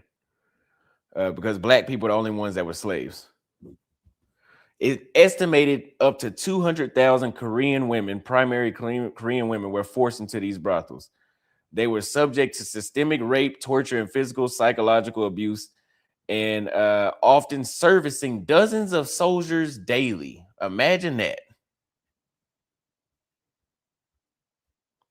Yeah, this is not about who cares. We're just talking about facts. We're just talking about facts. I'm not trying to be on no pity party shit. I'm just talking. We're just giving facts. They were treated as military supplies, often without enough food, medical care, or water, and many who tried to escape were tortured or killed. Plus, around 780,000 Koreans were conscripted into forced labor for Japanese companies, including working in mines, factories under harsh conditions.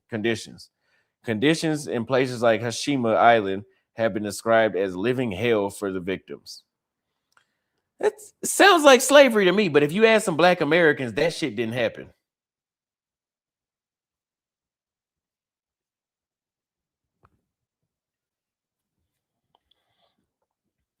But this is the point that I'm debating.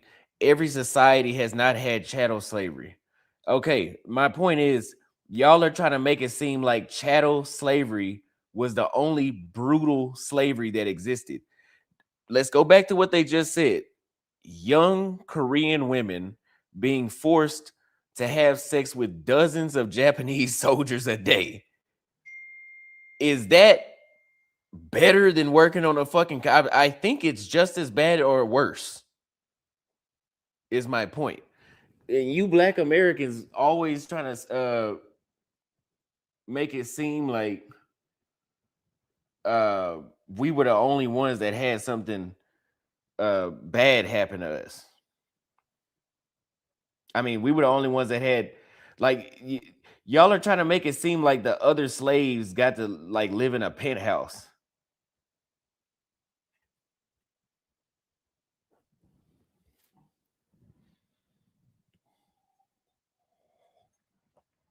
Yeah, so here's what you say, right? Black women were raped every single day during slavery. What's your point? My point is that means one is not worse than the other. that means that they were both bad. It's just when you talk to Black Americans, they will say our slavery was horrible. Japanese slavery was like walking through a rainbow. When literally they were also sex slaves, and Koreans were also sex slaves, and they performed forced labor. The same shit that Black Americans went through. We know that Black women and men were raped by white slave owners. We know that. We also know that they were forced to pick things like cotton and tobacco, forced labor. On the flip side, Koreans went through the exact same shit. So it's very disingenuous and insensitive for Black Americans to make it seem like we were the only ones that had some sort of like bad slavery.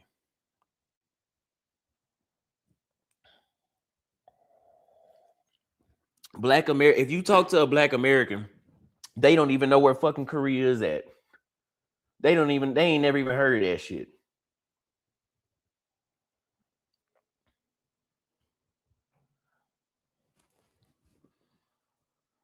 He says, stop. They don't get judged because of skin color. It doesn't matter. They were slaves. It doesn't. Okay. So white folks bullied them more for their skin color. Okay. They were still slaves. What the fuck? I'm not fighting. I'm not no Martin Luther King motherfucker. I'm not fighting for nobody. I'm just saying I'm on a neutral standpoint. I'm not over here trying to be I mean, I don't want to be a Korean. I'm gonna keep my dick. I don't want to be a Korean, but I'm not trying to fight for Korean rights. Stop Asian hate. I'm not trying to do that. I'm just saying I'm also not going to let you make it seem like um that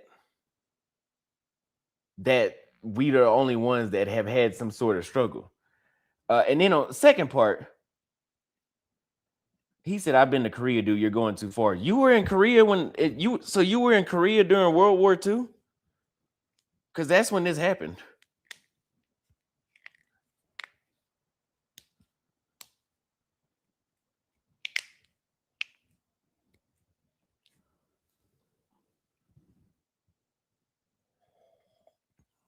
Dude, I study history, so I know about all the different slaves that have happened, slavery that has happened around the world. It's all okay. Let's see. It's all bad, but the difference is scale, scope, magnitude, and longevity. Have a hill is a mountain logic is the objection. Okay, thank you for the super chat. I agree. I have enough sense. I believe the Japanese enslaved the Koreans for 49 years, so it would definitely and they enslaved them in Korea. So whenever the slavery was done, they still had ties to their roots. Versus with us, they took us across the world and we lost our original identity that we had from Africa. Yes. But if we want to go again, that's debatable. Because if we want to say, even then, the worst slave trade was with the Arabs because they started enslaving around the year, I believe it was around the year 500, around the 4th century. And they didn't stop that Arab slave trade until 1980. Okay, that's over 1,000 years. Hell, that's longer than 1,000. That's like 1,500 years that they were enslaving Africans. Okay, so if we want to talk about magnitude, the Arabs did even more than the Europeans. And again, like I said, they cut their dick off. Like Black American slaves at least got to keep their dick. For y'all to let me look up castrated Ottoman slave. So if you were Black, and since y'all don't believe anything, let me pull this up. So if you were, and this is not even a black slave, I guess they did it to all of them. But if you were a black slave in the Ottoman Empire, this is what they would do as soon as they got you. In America, I don't know why they didn't do that, but they didn't. So if we want to talk about the worst slavery, it was not in America. It was definitely in the Ottoman Empire for 100%. This is an African slave with no genitals. That. So again, you guys have heard about black slaves in America sleeping with white the whites the slave owner's wife, the master's wife is what they called them. That shit wasn't happening over there. How was it gonna happen? How? He can't even pee.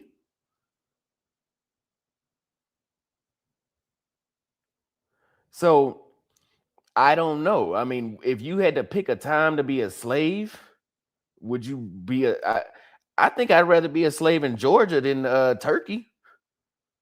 Shit. And then here we go right here with you. Hold on. They sold black people's kids and never saw them again. You don't think that they did that? Listen, if somebody will cut your genitals off, they will do anything.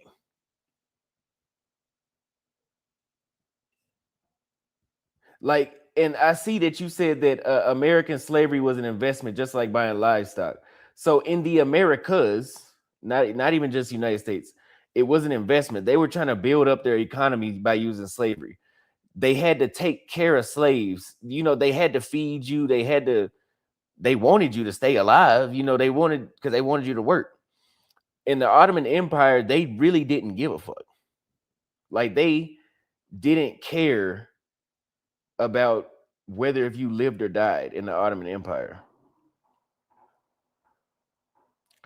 So again, you don't think that they sold those people kids too?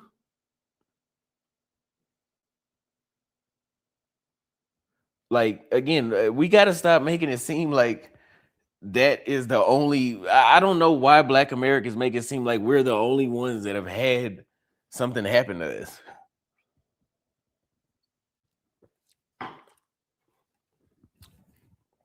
But isn't that against an African person still?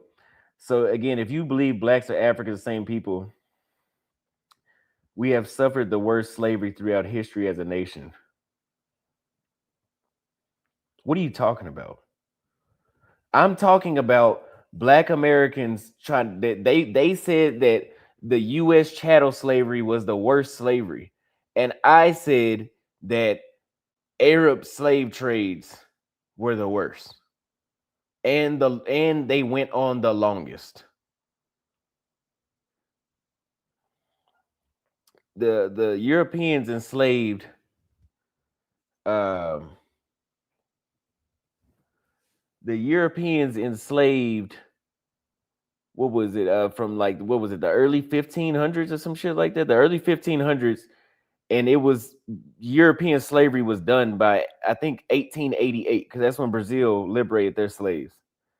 So 1888, that's 400 years, somewhere around 400 years, right?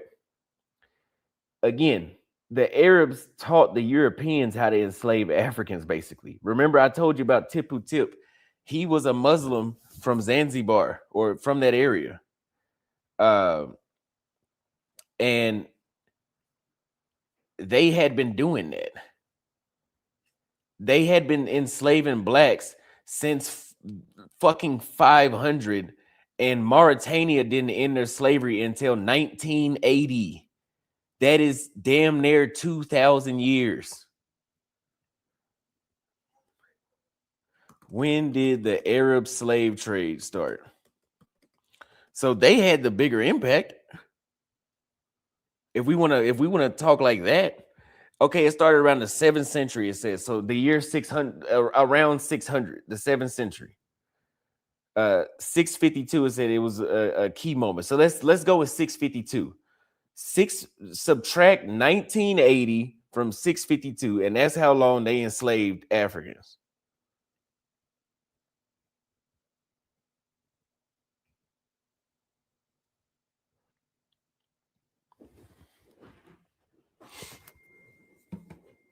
And the thing is, you can't deny it because Arabs still have slaves today. They still have African slaves today.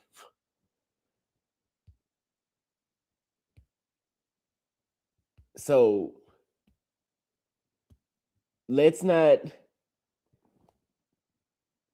let's not yeah, let's not make it seem like, again, if the chattel slavery was not the only brutal slavery. Now, I don't know why y'all are saying that.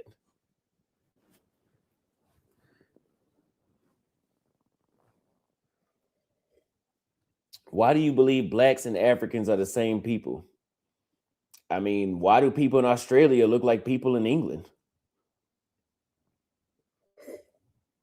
Why do you think?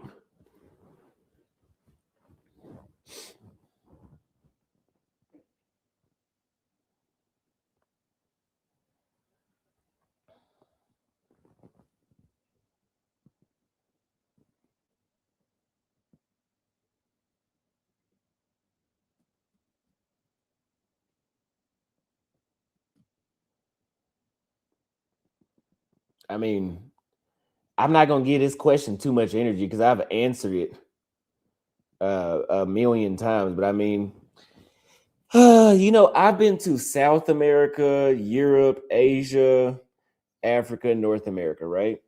And the reason that I think that Black Americans and Africans are the same people is because out of all those continents I just named, the only continent where I see people on a daily basis that look like people I grew up with was not in Asia, not in Europe.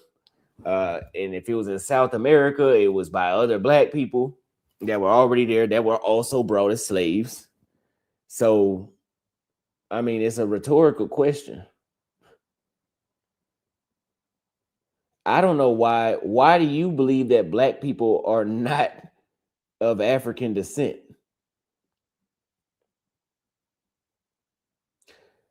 Like, I have not. There are Indians darker than some Black people, yet we're not the same people. Well, I mean, if you believe the outer Africa theory, they would tell you that everybody started that, now, of course, Black Americans and Africans are not exactly the same.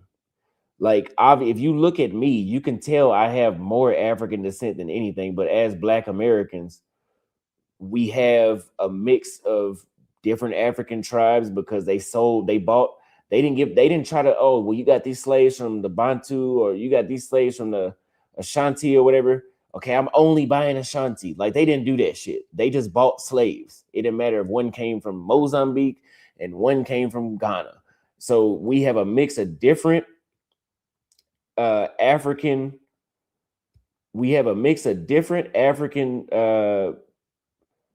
blood from different parts of the continent, and then we were also from the United States. So we have white, we have Native American, some of us got Asian. So that's why we're not exactly the same, but we are. To say that we don't have majority African DNA is just fucking stupid.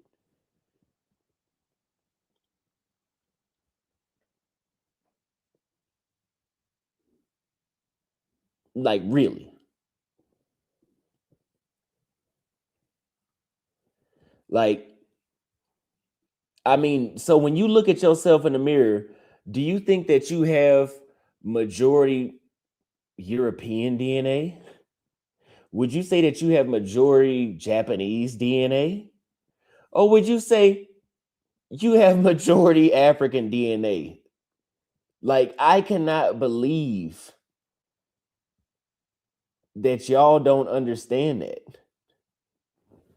Like, how the hell can you say with a straight face that you don't have majority African DNA? Remember, I told you I was in South Africa. The police literally pulled me over and was about to extort me because they thought I was Nigerian. But if they pull you over, what you gonna say? You primarily Thai? You primarily your family from Thailand or some shit? Because really, what I'm hearing is, if you got pulled over by the police, you gonna be like, no, I'm not one of them niggas. That's them other niggas. I'm not like them niggas.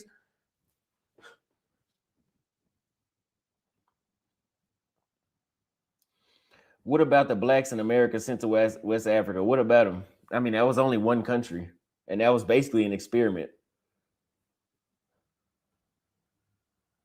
You're a melanated person. Okay, well, that you can't check that off on a box anywhere. If you go apply for a job, let me know if you see a thing that says melanated person when you fill in the blank for race.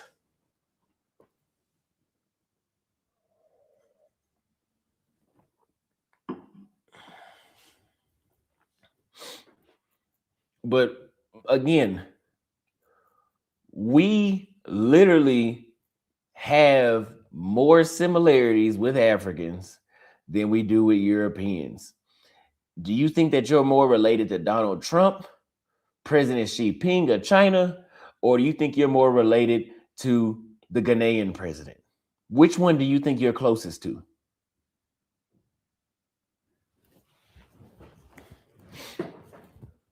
I know them. Take your time. That's a hard question.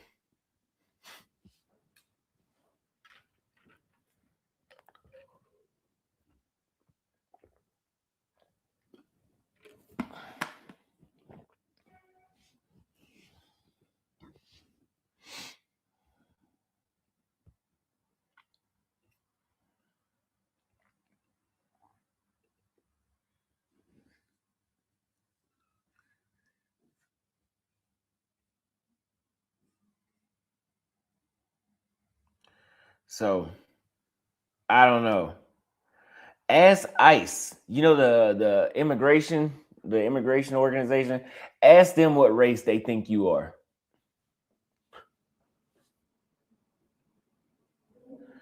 Austin, there are over 50 plus countries in Africa, thousands of different tribes, I guess you meant to say, and they don't all consider. Okay. Oh my God. Oh my God. The concept of race is not that hard to understand. The concept of race is not this hard to understand. So let me simplify race for you.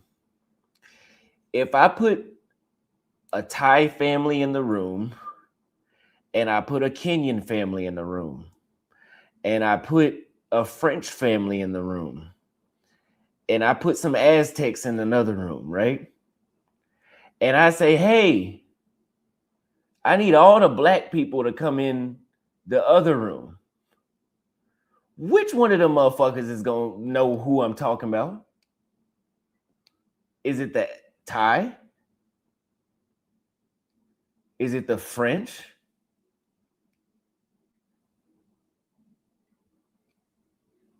You know, the French had different tribes at one point. They still know that they're French. Like that's a country. Whenever people say black, they're talking about people of African descent. That is the simplest way I could put that shit. Thank you so much, Noisy MacBook. There are 48 countries in Asia. When you see a Jackie Chan looking dude from California, I can't say he's Chinese, but he's damn sure Asian. Exactly. Nigerian is another form of black. Kenyan is another form of black.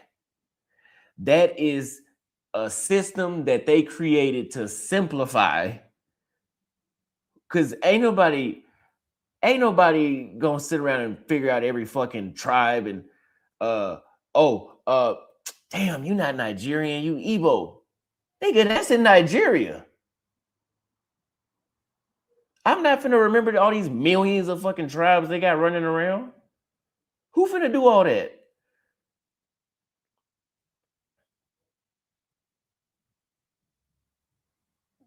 Yeah, FBAs be saying Africans aren't black. They ain't white. And he said, what would you call somebody from the Dominican Republic? You can't say that. Dominican Republic had slaves, and then they had basically, well, let's call them the colonizers. Just like Brazil. You can't say, oh, are Brazilians black or white? They got everything there.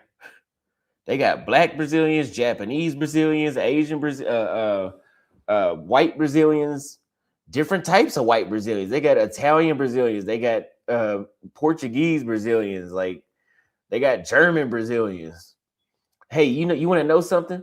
German, Italian, and French people are all white.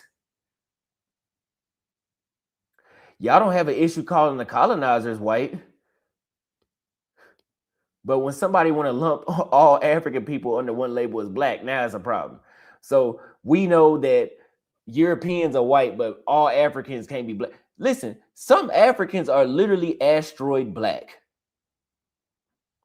Have you seen them people from South Sudan and Senegal? They are asteroid black.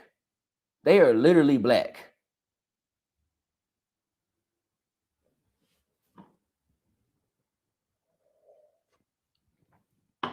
So if I put somebody from South Sudan in the room next to somebody from France, which one is the nigga? This is not hard to understand.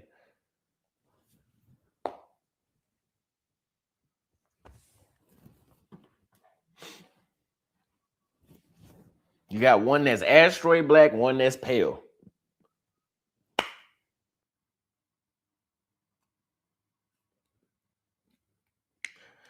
Smooth Life, how many countries have you been to? Because I see you said that Nigerians don't consider themselves black. Hey, they don't have to. But once you leave Africa, you are now black. That's what they don't understand it because, and really, I think Africans be lying when they say that they don't understand the concept of black. So you mean to tell me when the colonizers came and they called y'all black, y'all didn't realize that they was talking about y'all? They wasn't talking about the Portuguese. They wasn't talking about the French. They were talking about y'all.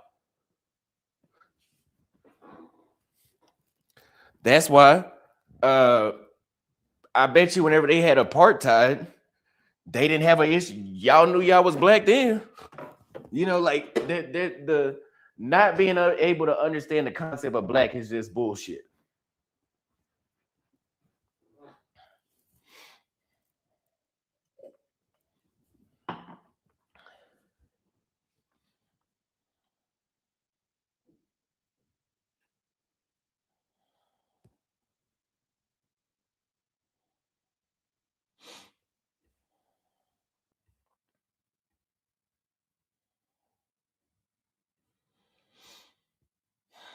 They don't call Native Americans Asian when they are from Siberia with Asian eyes. In Namibia, they have people with Asian eyes. Them motherfuckers is not Asian.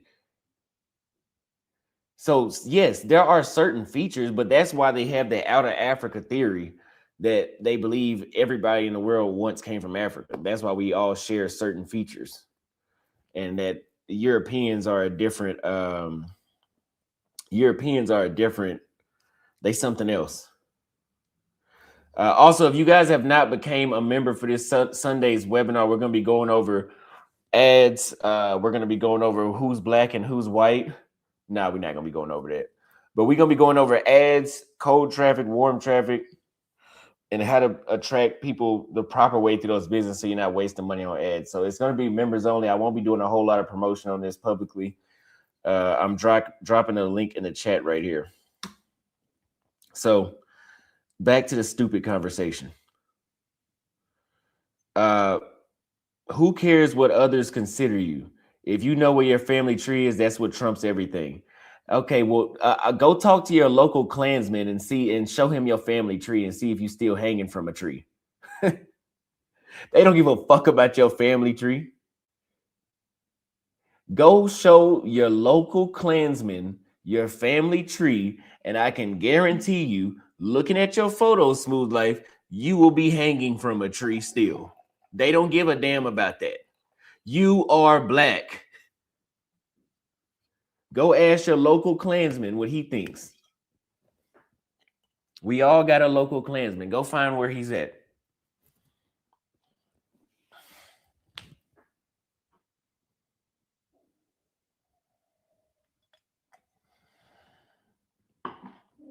Ask your local Klansman.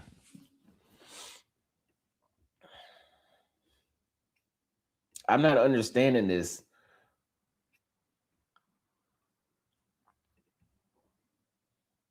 Yeah, the thing is, Smooth Life, what you're arguing is irrelevant, though.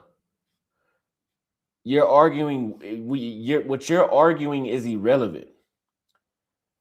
They have, like in Brazil, they have systematic racism.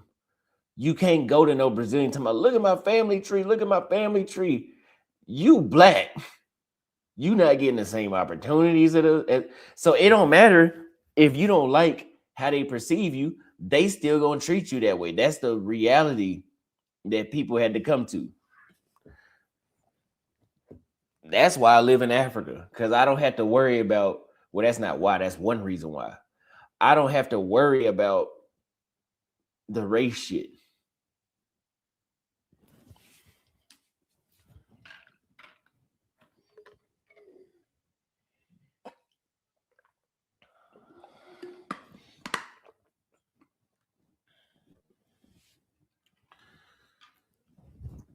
No, scientists have already confirmed that Native Americans came from Southeast Asia and Siberia. That's not Nobel Peace Prize information. Okay. But they were in America long enough to be, I mean, really, they're not even that different from the people in Asia. If you go to Bolivia and you look at the people in the rural area, they look just like somebody in Thailand. The thing is, for thousands and thousands of years, like 30,000 years, they've been in America. So they're not Asian anymore. Like they've evolved out of being Asian. Like they can't trace nothing back to Asia. We've been brought to the United States recently. Because not all of us arrived in America 400 years ago. Like the slave trade, it was a slave trade. So they always had new slaves coming in all the time. So some of y'all might have got there at the end. If you were a slave brought in the early 1800s or something like that, let's say, when did they abolish it? Because at one point they abolished bringing in slaves, but you could still own slave. You could still have slaves, but they abolished, going to go get new slaves. I forgot when that was, but it was soon. It was not that long ago where you can't trace them back. We're talking the 1800s. That was 200 years ago. You can trace back 200 years. You cannot trace back 30,000 fucking years. The people came from Siberia to South America 30,000 years ago. You can't trace that back.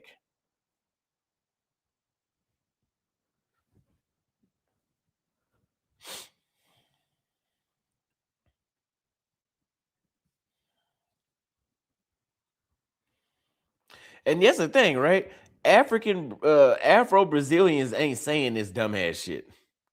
Afro-Brazilians are not saying that they're not African descent.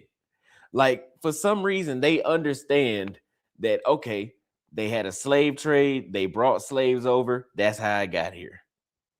For some reason, we don't fucking believe that. We think, why the hell would they lie about a slave trade?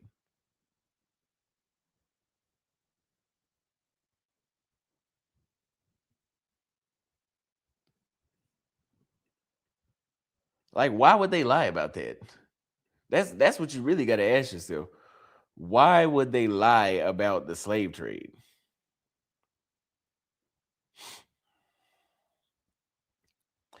Black Americans think they're Native American. I think some of us have, a lot of us actually have Native American blood, or I mean, if you study history, a lot of us do because of legal things, right? Like Native Americans had a lower status than Black Africans, than I mean not Black Africans, than Africans.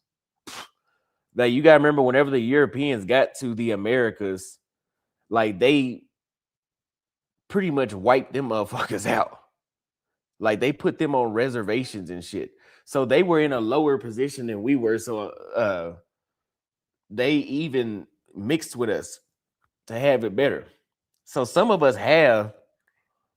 uh some of us have Native American.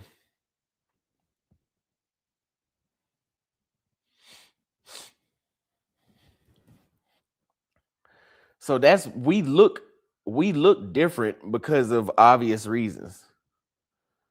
There's obvious reasons. I mean, anybody with common sense that knows that America has been a melting pot for the past 200 years.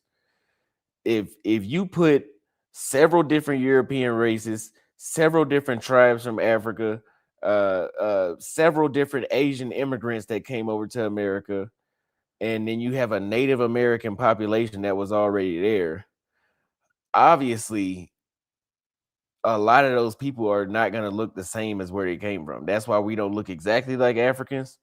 But I mean, nigga, like again, do you think you look more like somebody from China? Or do you think you look like more like somebody from Europe? Or do you think you look more like somebody from Kenya? Like which one? This common sense.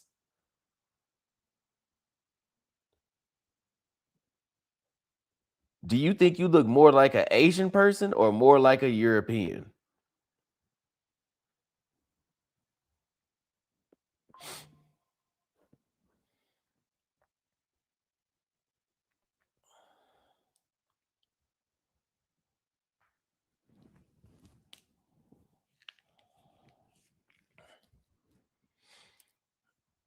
He said, "Y'all been in America 400 years. That's when they started bringing American. That's when they started bringing Africans there."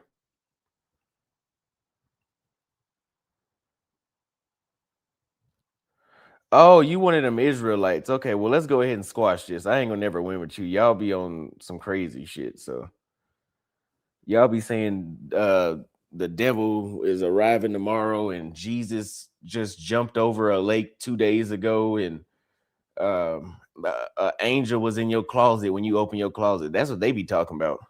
So I'm not even gonna I'm not even gonna engage in that debate with you no more. Cause the shit's gonna get crazier and crazier.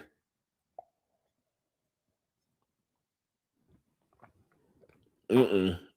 No, I am not debating with no Israelite. Y'all believe that the sun is purple. Um, if you flip on a light switch, somehow it does something to the spiritual world, and um, computers are a gateway to heaven. What else do they be saying? And water is the blood of the devil.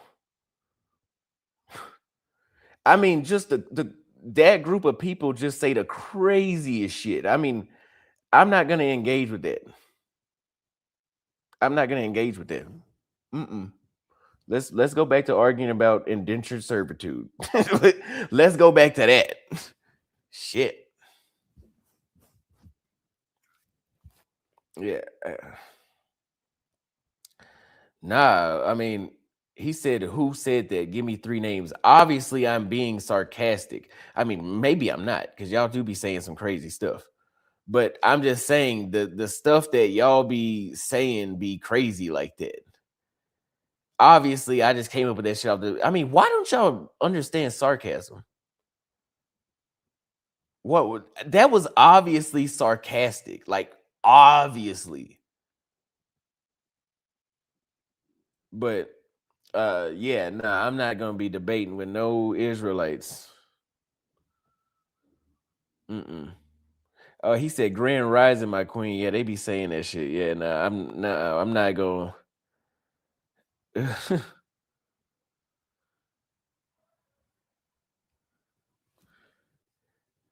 He said motherfucker's great great grandmother was let's just say forced to have children by Europeans, then they born years later talking about why do I look different?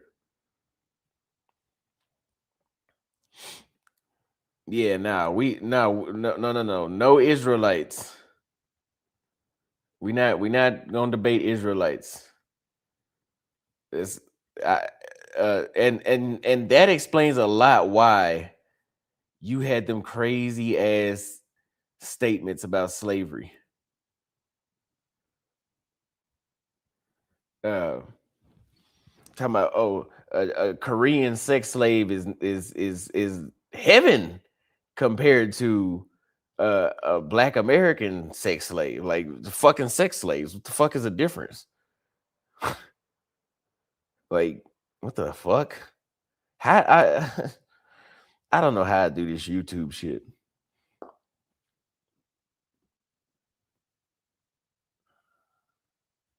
But we not doing that.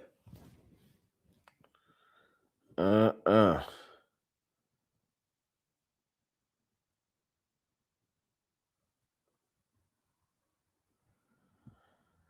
Been live 2.5 hours. I wasn't even supposed to be live this long.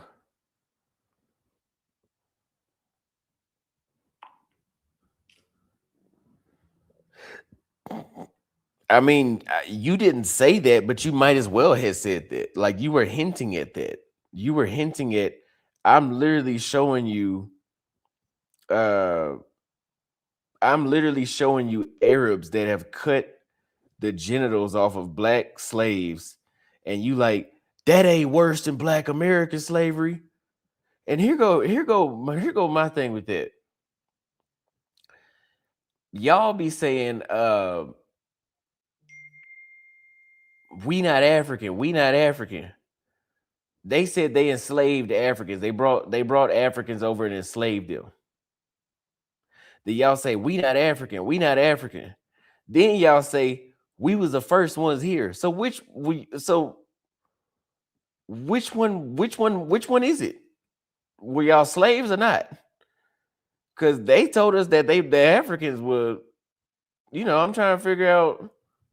I don't know what to say. I'm confused. Nah, I'm not gonna ban nobody for having ridiculous ass views like Smooth Life. I mean, the shit he's been saying is ridiculous today. Uh, it'll annoy me, but I'm not gonna ban nobody for that. But I do think it's ridiculous.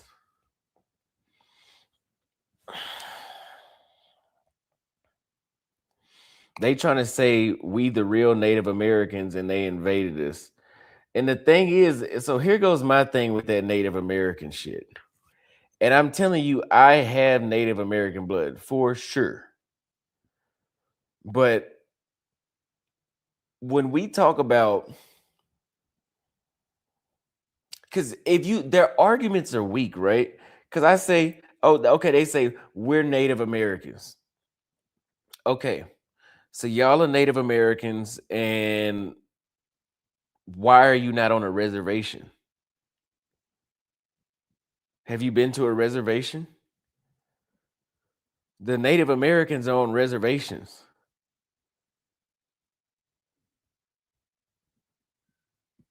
So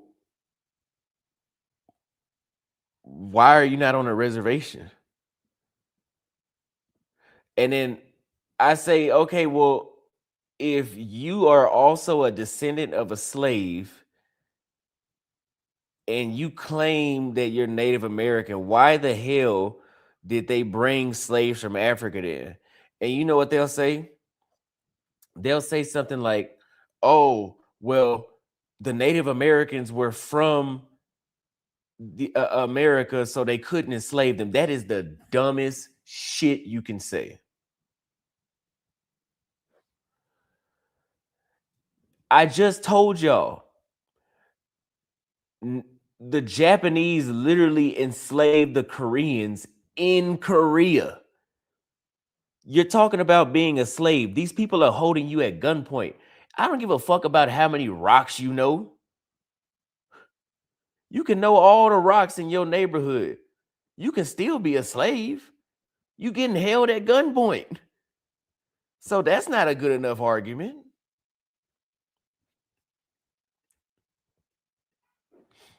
They couldn't enslave the Native Americans because they were from America. Wow, what a surface level understanding of how the fucking world works.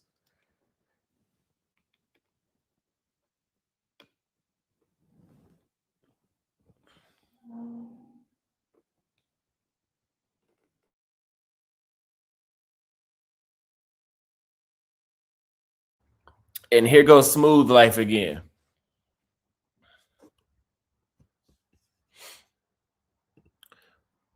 Another silly question.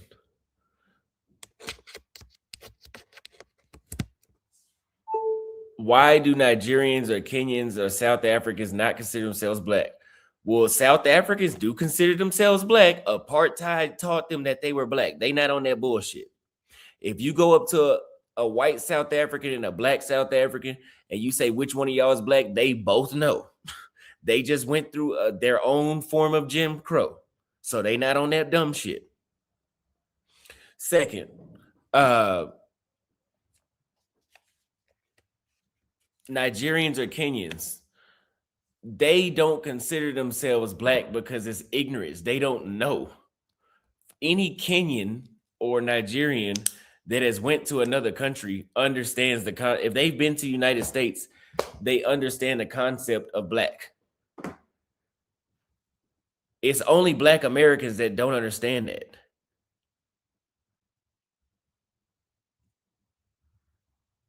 Again, Brazilians literally had the same history. They were enslaved Africans that they brought to Brazil. They liberated them. They stay there.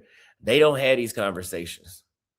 Black Americans literally had the same history. And for some reason, we don't understand that part.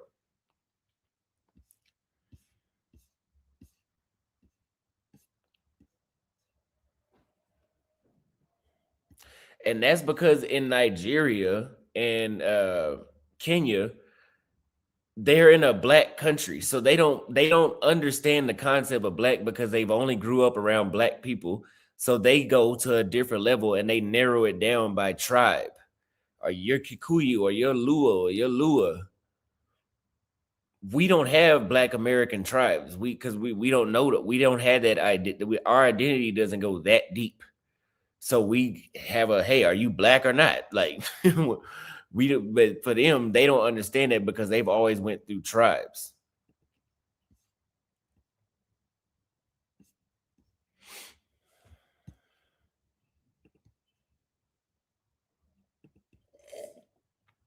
Thank you. Yeah, we're gonna start our geopolitics tomorrow. I'm a tag it. I talked to Bobby this morning. He's cool. But yeah, no. So the worst when it comes to understanding this concept of black and white, South Africa should be the last country you bring up because just 30 years ago, they were literally held under a system that was literally based off of if you were black or not. If you were black, you got to live in the shanty towns. If you were colored, you had it a little better. And if you were white, you were royalty. Very simple system to understand. So South Africans, they know what black is. So you're gonna need to come up with you try to list 3 countries, pick a different country. You can't even say Namibia. In Namibia, they had the apartheid system was there too because South Africa took control over them too after World War I. So they know black and white.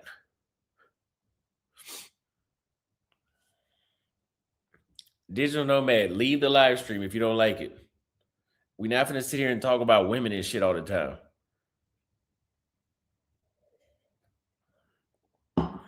Nobody's comparing Korea to the Americas. We're just saying they tried to make it seem like they said that they couldn't enslave the Native Americans because they were from America. That is a dumbass understanding of slavery. Slavery is usually something that is held at gunpoint. I can enslave you in your own house if I got a gun. If I come in your house with a gun and I say, hey, empty the house out. It don't matter if you from there or not, nigga. You got a gun to your head. So that's not why the Native Americans weren't enslaved. I mean, I think what happened is exactly what the white folks taught us. They wiped the motherfuckers out. And you say at gunpoint, slavery existed thousands of years before guns. So since you got a surface level understanding of gunpoint, okay, you are being held by force. Whenever the Romans would go invade other places, they had weapons, knives and shit and daggers, right? That was their version of gunpoint. Hey, we just slaughtered all of the men in your country. Y'all are going to Istanbul now to be, y'all are going to Constantinople now to be slaves. That's basically the same as being held at gunpoint. So these are very simple. No, that's not what happened. I can tell you don't know history. So what the white folks taught us is that when they got to the Americas, hey, let me break this down to a first grade level. White people came on ships from Europe to North America and South America. When they got there, there were people already living there and they were not happy. They didn't want to share. So they resisted and they died. End of the story. That is as simple as I can put it.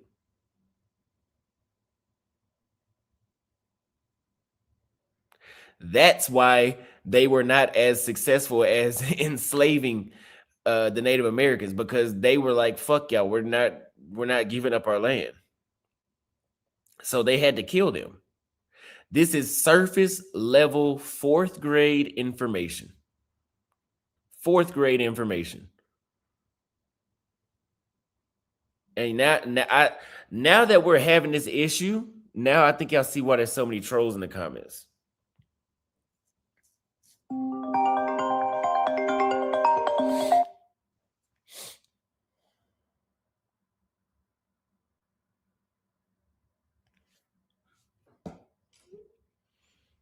And yeah, the thing is, they chose West Africans because you got to remember, whenever they started colonizing the world, they started in Africa.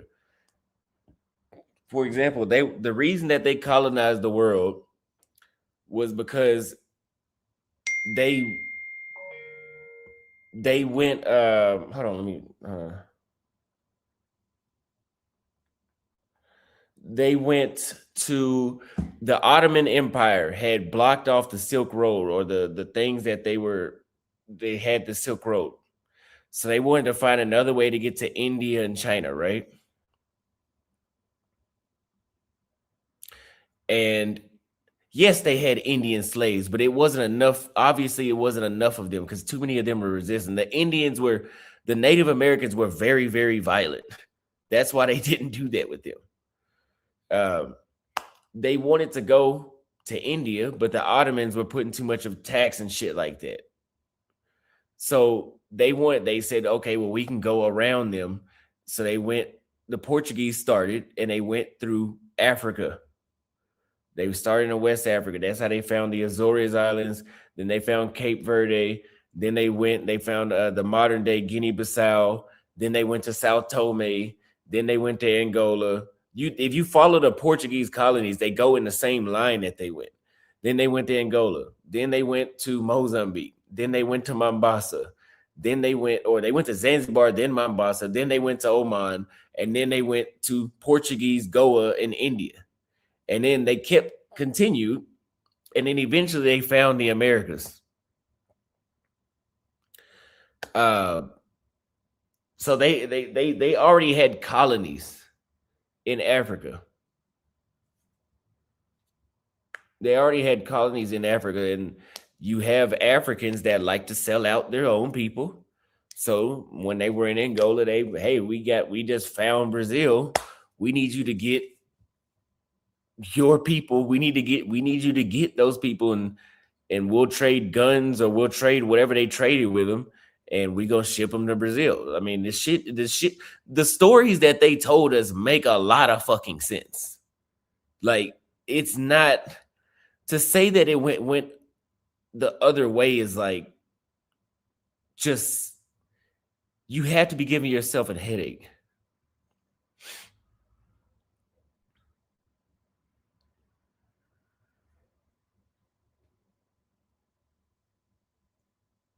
I mean, now y'all trying to lie and say colonization wasn't what they said it was. I've been to Mozambique. They speak Portuguese. Apparently, they must have been colonized by the Portuguese. You know, there's some words in Swahili that have Portuguese. There's some Portuguese words in Swahili that the Portuguese were literally in fucking Mombasa at one point. So I'm trying to figure out, there's Macau in China. They still speak Portuguese there. So I'm trying to figure out how we denying this kind of shit. Like, how do y'all deny this shit? Yeah, I don't know how people deny the slave trade. Like, that is the craziest shit. Like, literally, I tell you what, whenever I went to Mozambique, that was the first time I was like, yo, that guy looks exactly like my dad. Like, I could have just said my dad. I could have just said dad, and I would have expected him to respond. That's how identical he looked. To think that I can look at an African and feel that way, and then say that we're not African is fucking insane.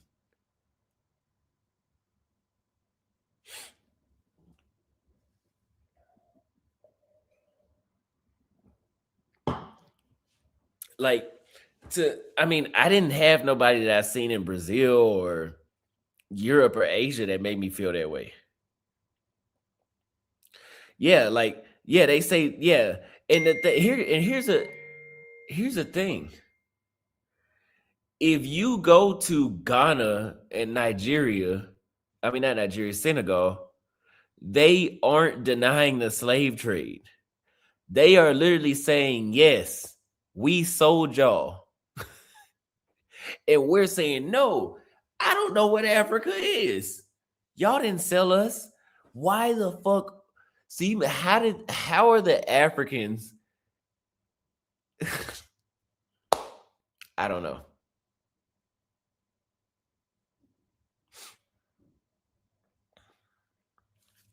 This guy says, yes, they speak French, European, and Spanish.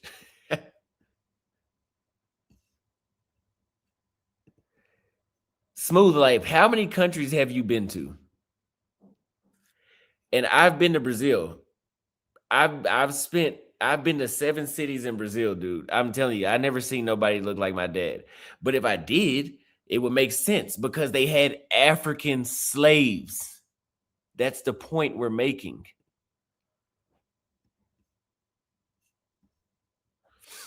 You've been to 3 countries. Okay. What 3 countries are those? Because this adds on to a lot of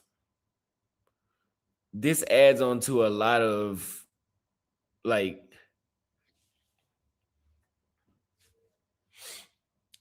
and here goes another weak argument. They only imported 300,000 Africans to the United States. Now, there's this thing called breeding. Humans are mammals. We can breed. Now, if you go to the Arab world, I think it was like 12 million slaves that they enslaved. Yeah, because they cut their dick off. So they had to always get new slaves because they couldn't breed them. This is very simple knowledge. You do know that slaves traveled throughout the Americas as well. Yeah, and that's another thing. Throughout, and not even just in the United States, alone in the United States, slaves traveled throughout the United States. That's one thing. There's also like sometimes the slave trade was a business. So even though that those European countries were like fighting for territory and shit, they would still do business with each other. So you would have a slave ship that would stop in Salvador Bahia, and then it would stop somewhere in the Caribbean, and then it would stop in the United States. So that is the reason why Black Americans don't know where they come from, because our shit is just mixed up. We don't be knowing. But yeah, like slaves were a business. So they just sold them, sell them. They're cattle, basically. Just sell them.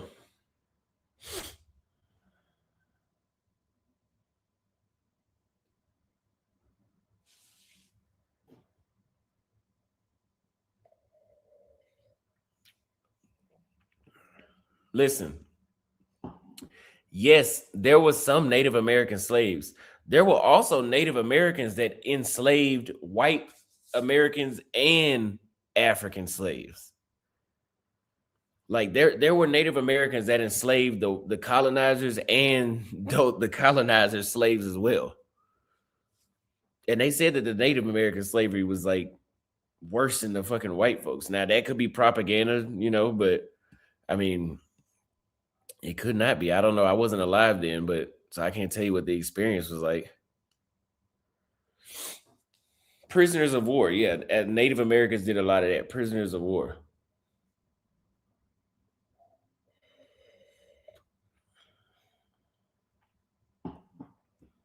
Explain why Togo is a French-speaking country in Africa. I mean, why do you think? I guess French people found their way over there. Yeah. Now, when people say Africans, we come. No, they said we were from loyalty, kings and queens. Yeah, maybe like 1,000 years ago.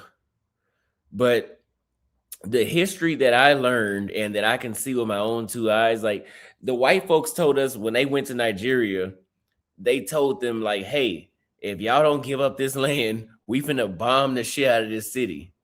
So they gave it up. That was a king that they told that to, but not anymore. Not now. So at one point, yeah, Africans were kings and queens, but yeah, they got rid of that.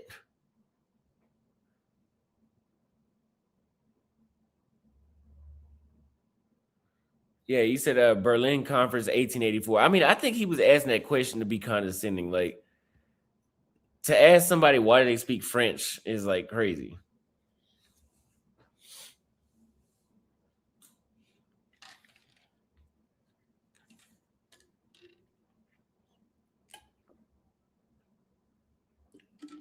I didn't even know that the French took over Togo. I thought it was Germany.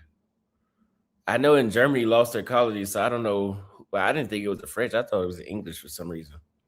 Because I know in Togo they have a lot of artifacts from Togo in Britain. So I thought the British took over Togo, not the French.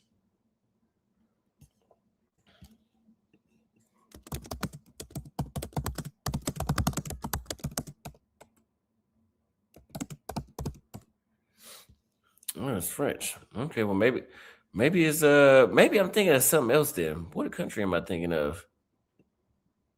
It's the one right here.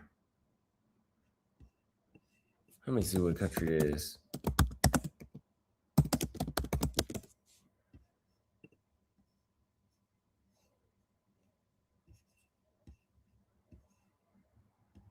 Yeah, that's Togo. What was it showing right here?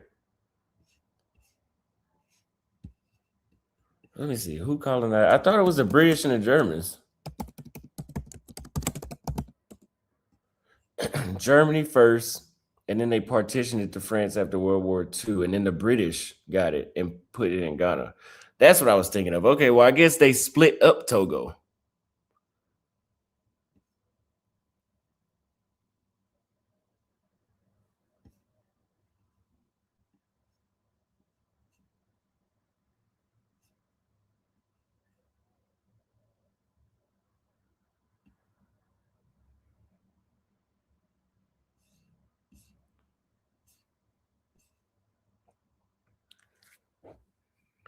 You people forget that we actually started to decline as a nation as the fall of Mansa Musa Empire, the term of your kings and queens. Yeah.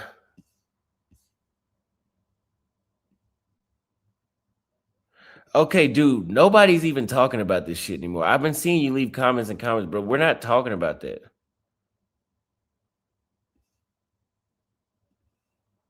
We're not talking. Nobody cares about the Native Americans not being like, we're over that.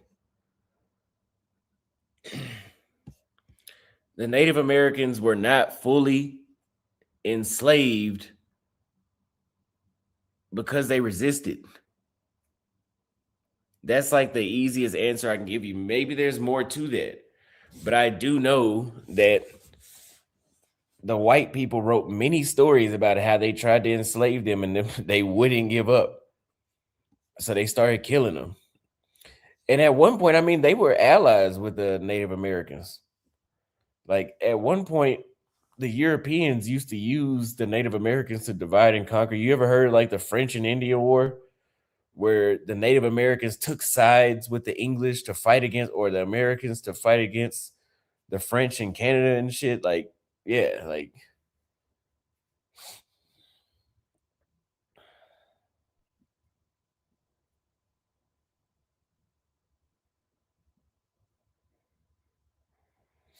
I don't know.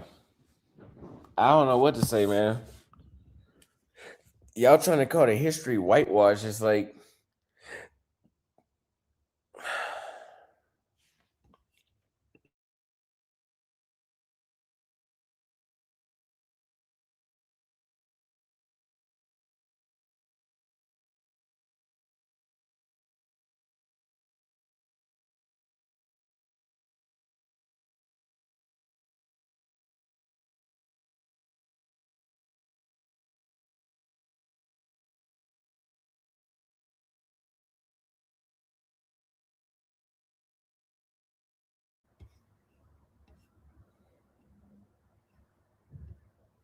have you ever heard the term good hair or Indian hair? Yes, I have that hair that they're referring to. Yes. What's your point?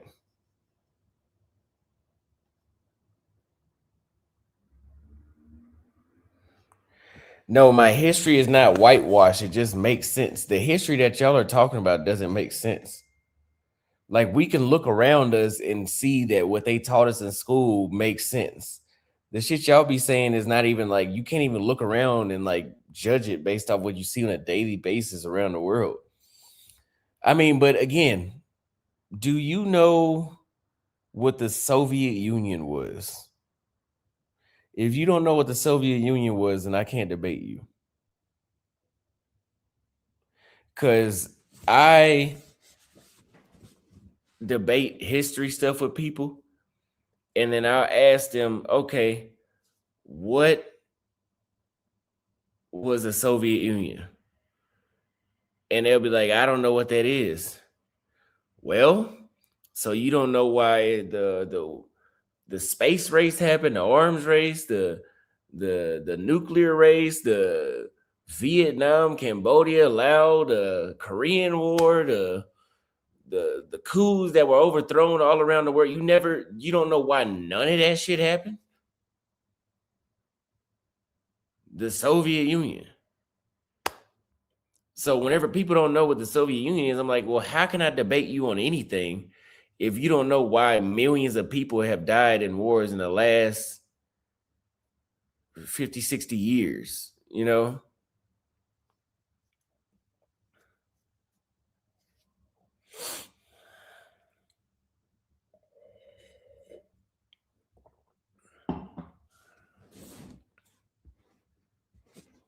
So Soviet Union is surface level. No, it's not. You would think it's surface level. A lot of people don't know who Joseph Stalin is.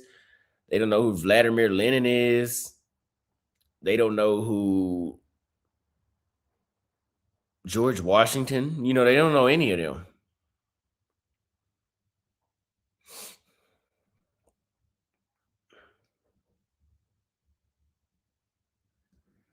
I want someone in the comments to explain how 300,000. What number are you getting 300,000 from? And this is such a dumb take, bro. Okay, you're saying there were 300,000 Black Americans during the slave trade, and now you're asking why is it 6 million? Because, dude, the entire world's population, dude, in the year 1900, it was like 2 billion people. Okay, that was like 2 lifetimes ago. We are at 8 billion people now. Why are there more people? Because fucking medical technology has gotten better and because there's less wars. It's not hard. Oh my God. Life expectancy has always went up over time. Mathematically, you can't breed that many people. Really?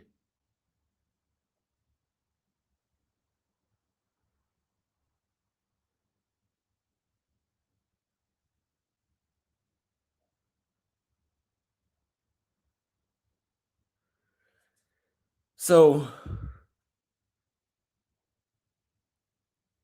they started bringing slaves to the United States in the 1600s, right?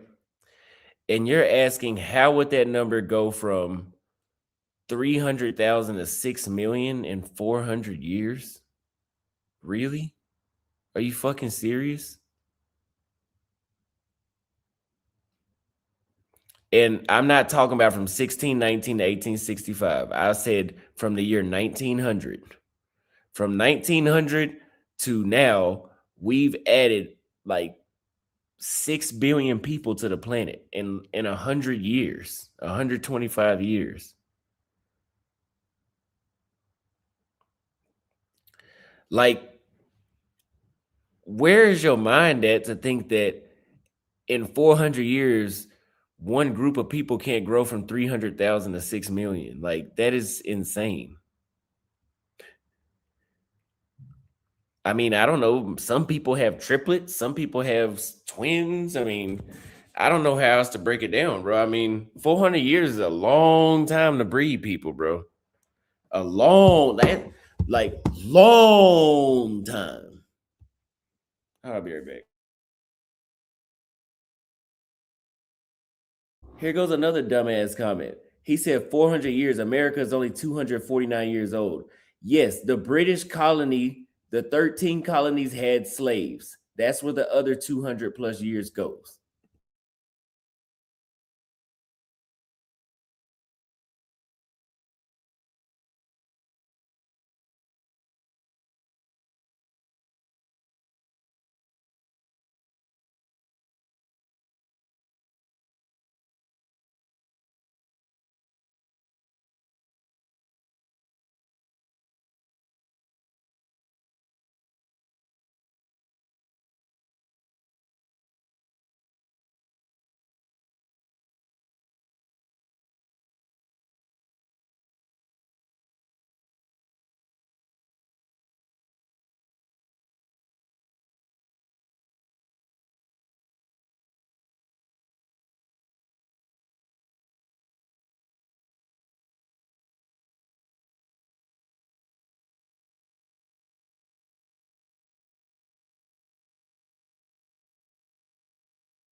Like, I can't believe uh that y'all are actually 6 million divided by 300,000 is 20.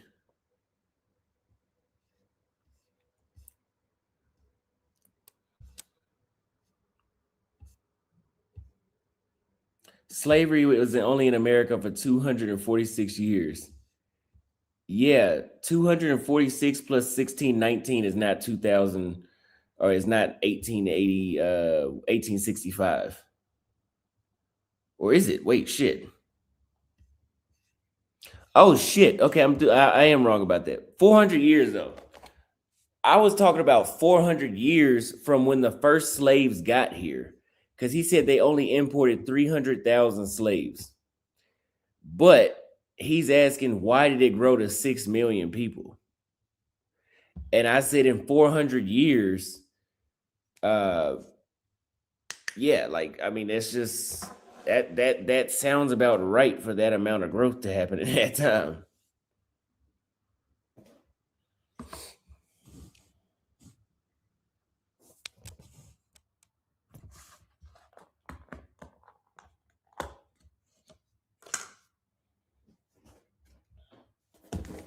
Yeah, if you import 400,000 people, that's enough people for them to turn into 6 million in 400 years.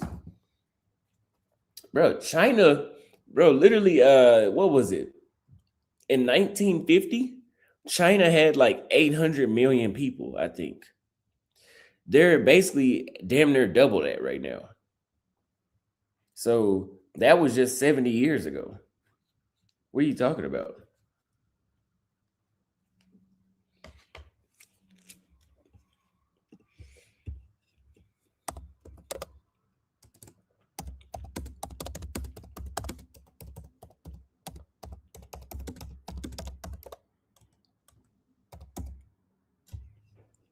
In 1950, 552 million, my bad. Okay, but yeah, okay, so that's even worse. That means that they've tripled their population almost. Now they have, well, yeah, so they've tripled their population since 1950. And you trying to figure out how did 300,000 people go from 300 to 6 million in 400 years?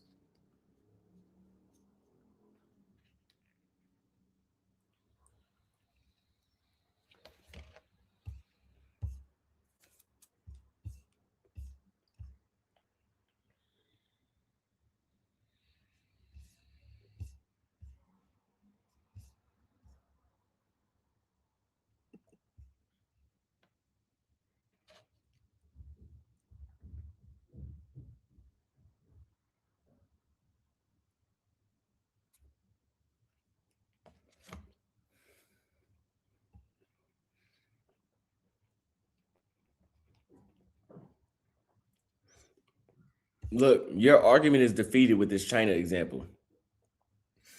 China tripled their population in 70 years.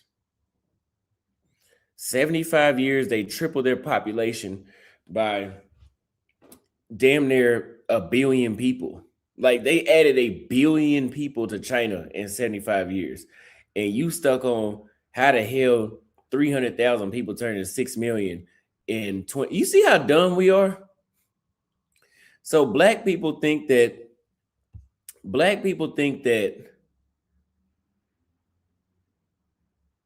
China can add a billion people in 75 years, but we can't add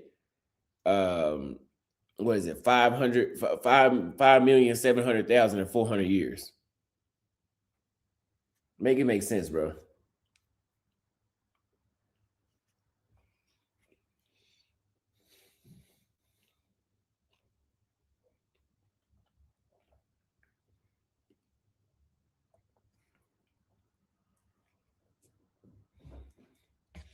Yeah.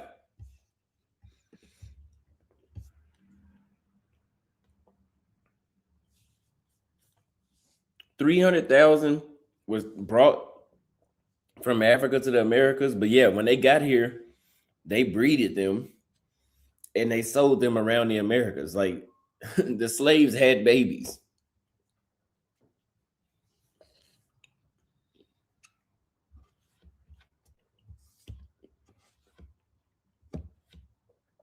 Unlike the Arabs, unlike the Arabs, American slave owners wanted them to keep having slaves, having babies so they could enslave them. What the hell are you talking about? We talking about the population from China. What are you talking about? This nigga is off topic.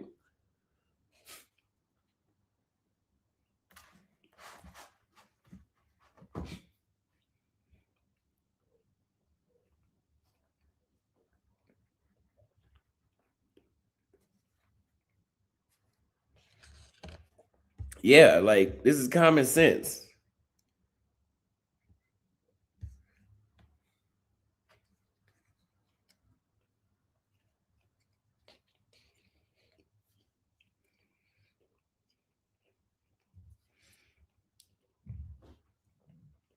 The entire world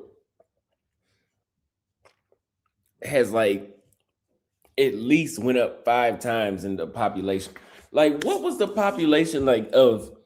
Do you know? I think in the year 1901, they founded Arlington, Texas. It was like 50 people living there. Now it's like 400,000 people. That's in a little over 100 years. Do those numbers sound unrealistic?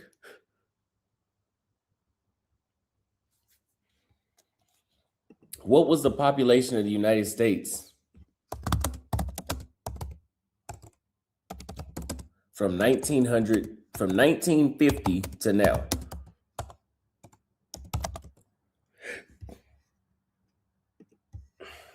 So in 1950, we had 152 million people. So we've more than doubled our population in 50 years, in 75 years. China 3x their population. And this dude don't understand how it went from 300,000 to 6 million.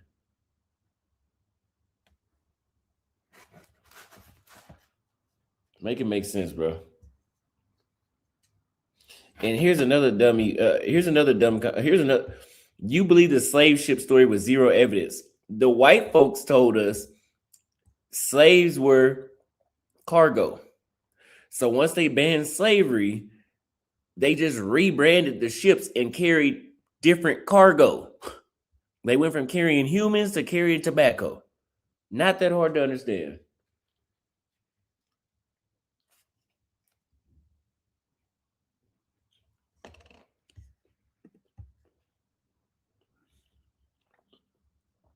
Why would they leave the slave ship there when they can keep sailing with it and sell more cargo and make more money?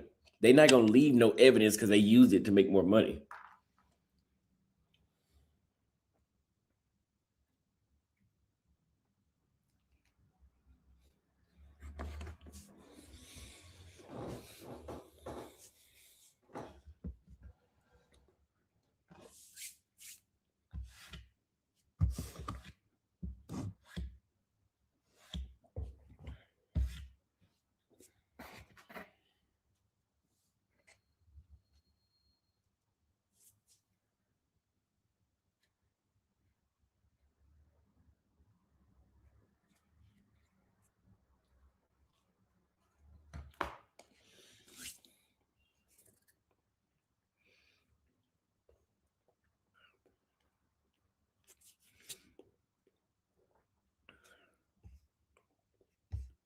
Yes.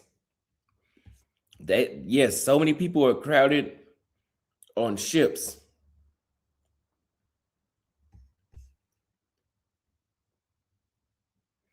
So many people were crowded on ships. That's why they had insurance.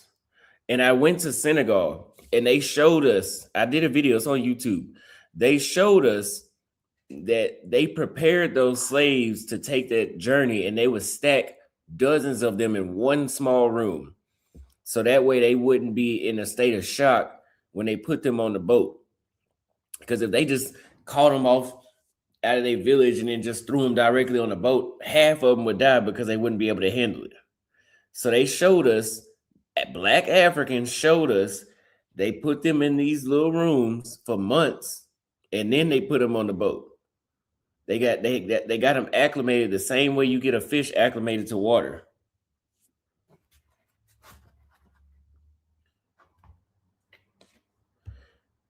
Yeah, and they throw, but they also would throw some of the slaves in the water because they had insurance on them. So sometimes they would make more money doing that. So what the white folks taught us in school, because y'all saying it's whitewash. I mean, the white folks story makes sense, and y'all sound like some bullshit.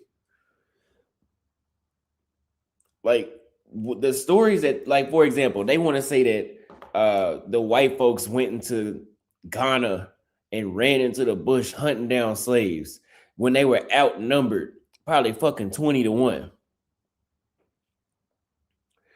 But that's what the black people would tell you, is that, oh, they went and hunted us and kidnapped us. Or if you ask the colonizers what they did, they would say, no, we bought them from rival tribes. That makes a lot more sense than the shit that y'all told. Because remember, if we go back to how Spain colonized Mexico, there were 500 Spaniards that colonized a civilization of 6 million people. How did that happen? They told us divide and conquer. That makes sense. Because how the fuck else, even if they had guns, you ain't got enough bullets. So they had to do something like that. That's the only thing that makes sense.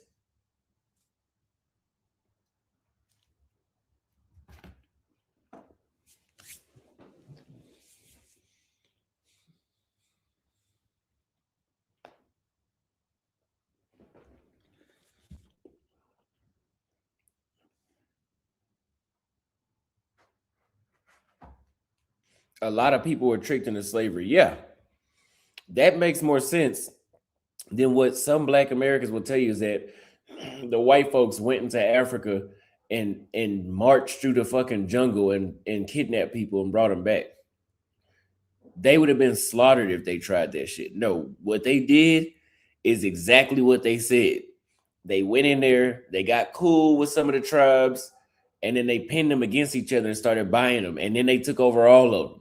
That makes more sense than the shit saying that they went in there and colonized, and they went there and took them.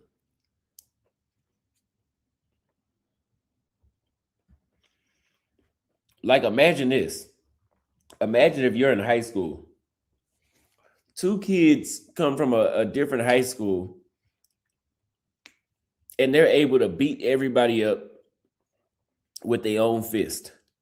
Two people with a high school of maybe 1,000 students. How does that happen? Now, that's a story FBAs or something would tell you. But if you ask the colonizers, oh, what we did was, it was two of us. We went into high school, we made some friends, and then we made two rival gangs, but we were on both sides of the gang, and we made them fight, sell each other out, and then we took over all of them. That makes a lot more sense.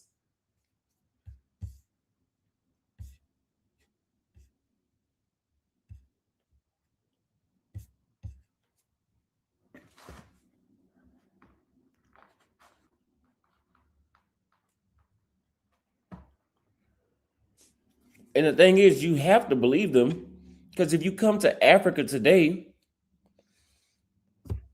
there's still African presidents and politicians literally sell out their own countries for the Western powers. So they're still doing it today. So you have to believe what they said, because they're still fucking doing it.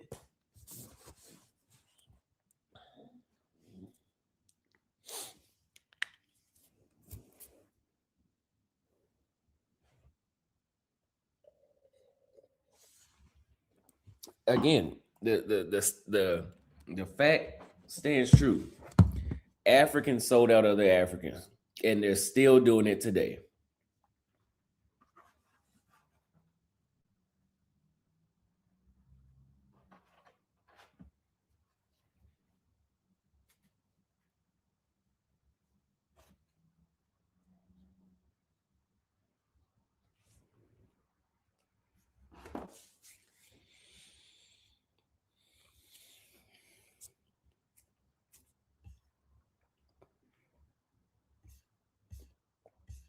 I mean, look at corrupt African politicians. You got some African presidents now that say, "Oh, I'm gonna keep these bad deals and sell off our gold mines and all this other stuff to France. And I'm gonna make my population be slaves, basically, and work for $1 a day, keep them in poverty." That's basically the same mentality that they had whenever the Portuguese came over and started buying slaves. Like, hey, That's the same shit. They even have tribalism in politics. Like, if you go to certain countries, you ever notice how it's one tribe that only participates in politics? It's the same It's the same mentality.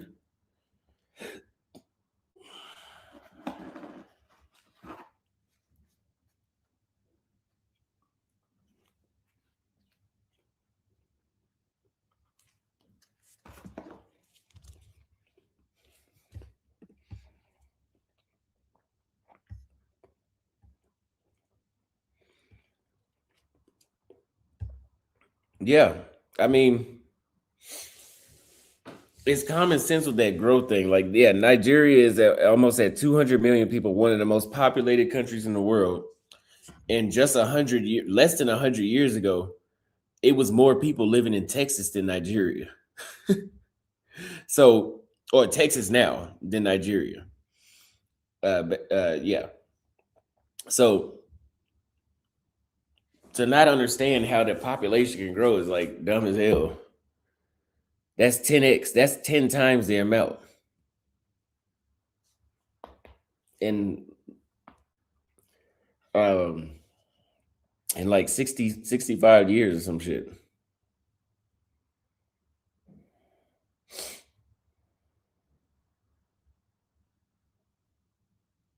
Yeah, Koreans, bro, you lost that argument about the population. Like, nobody is on your side with that. 400 years to grow from 300,000 to 6 million. Nigeria had 50 years, 60 something years, and they 10x their population from 20 million to 200. So nobody's on your side with that one. 20 million times 10 is 200. That's not a factor of 5. That's 10 times. And that's in a span of less than 100 years.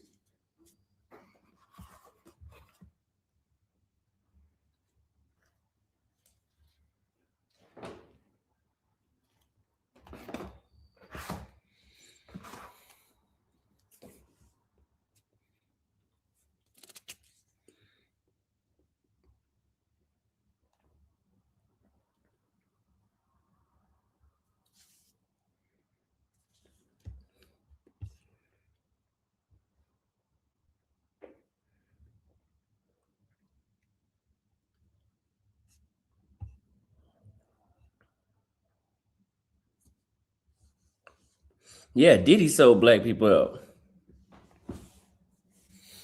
But all right, I'll see you guys tomorrow.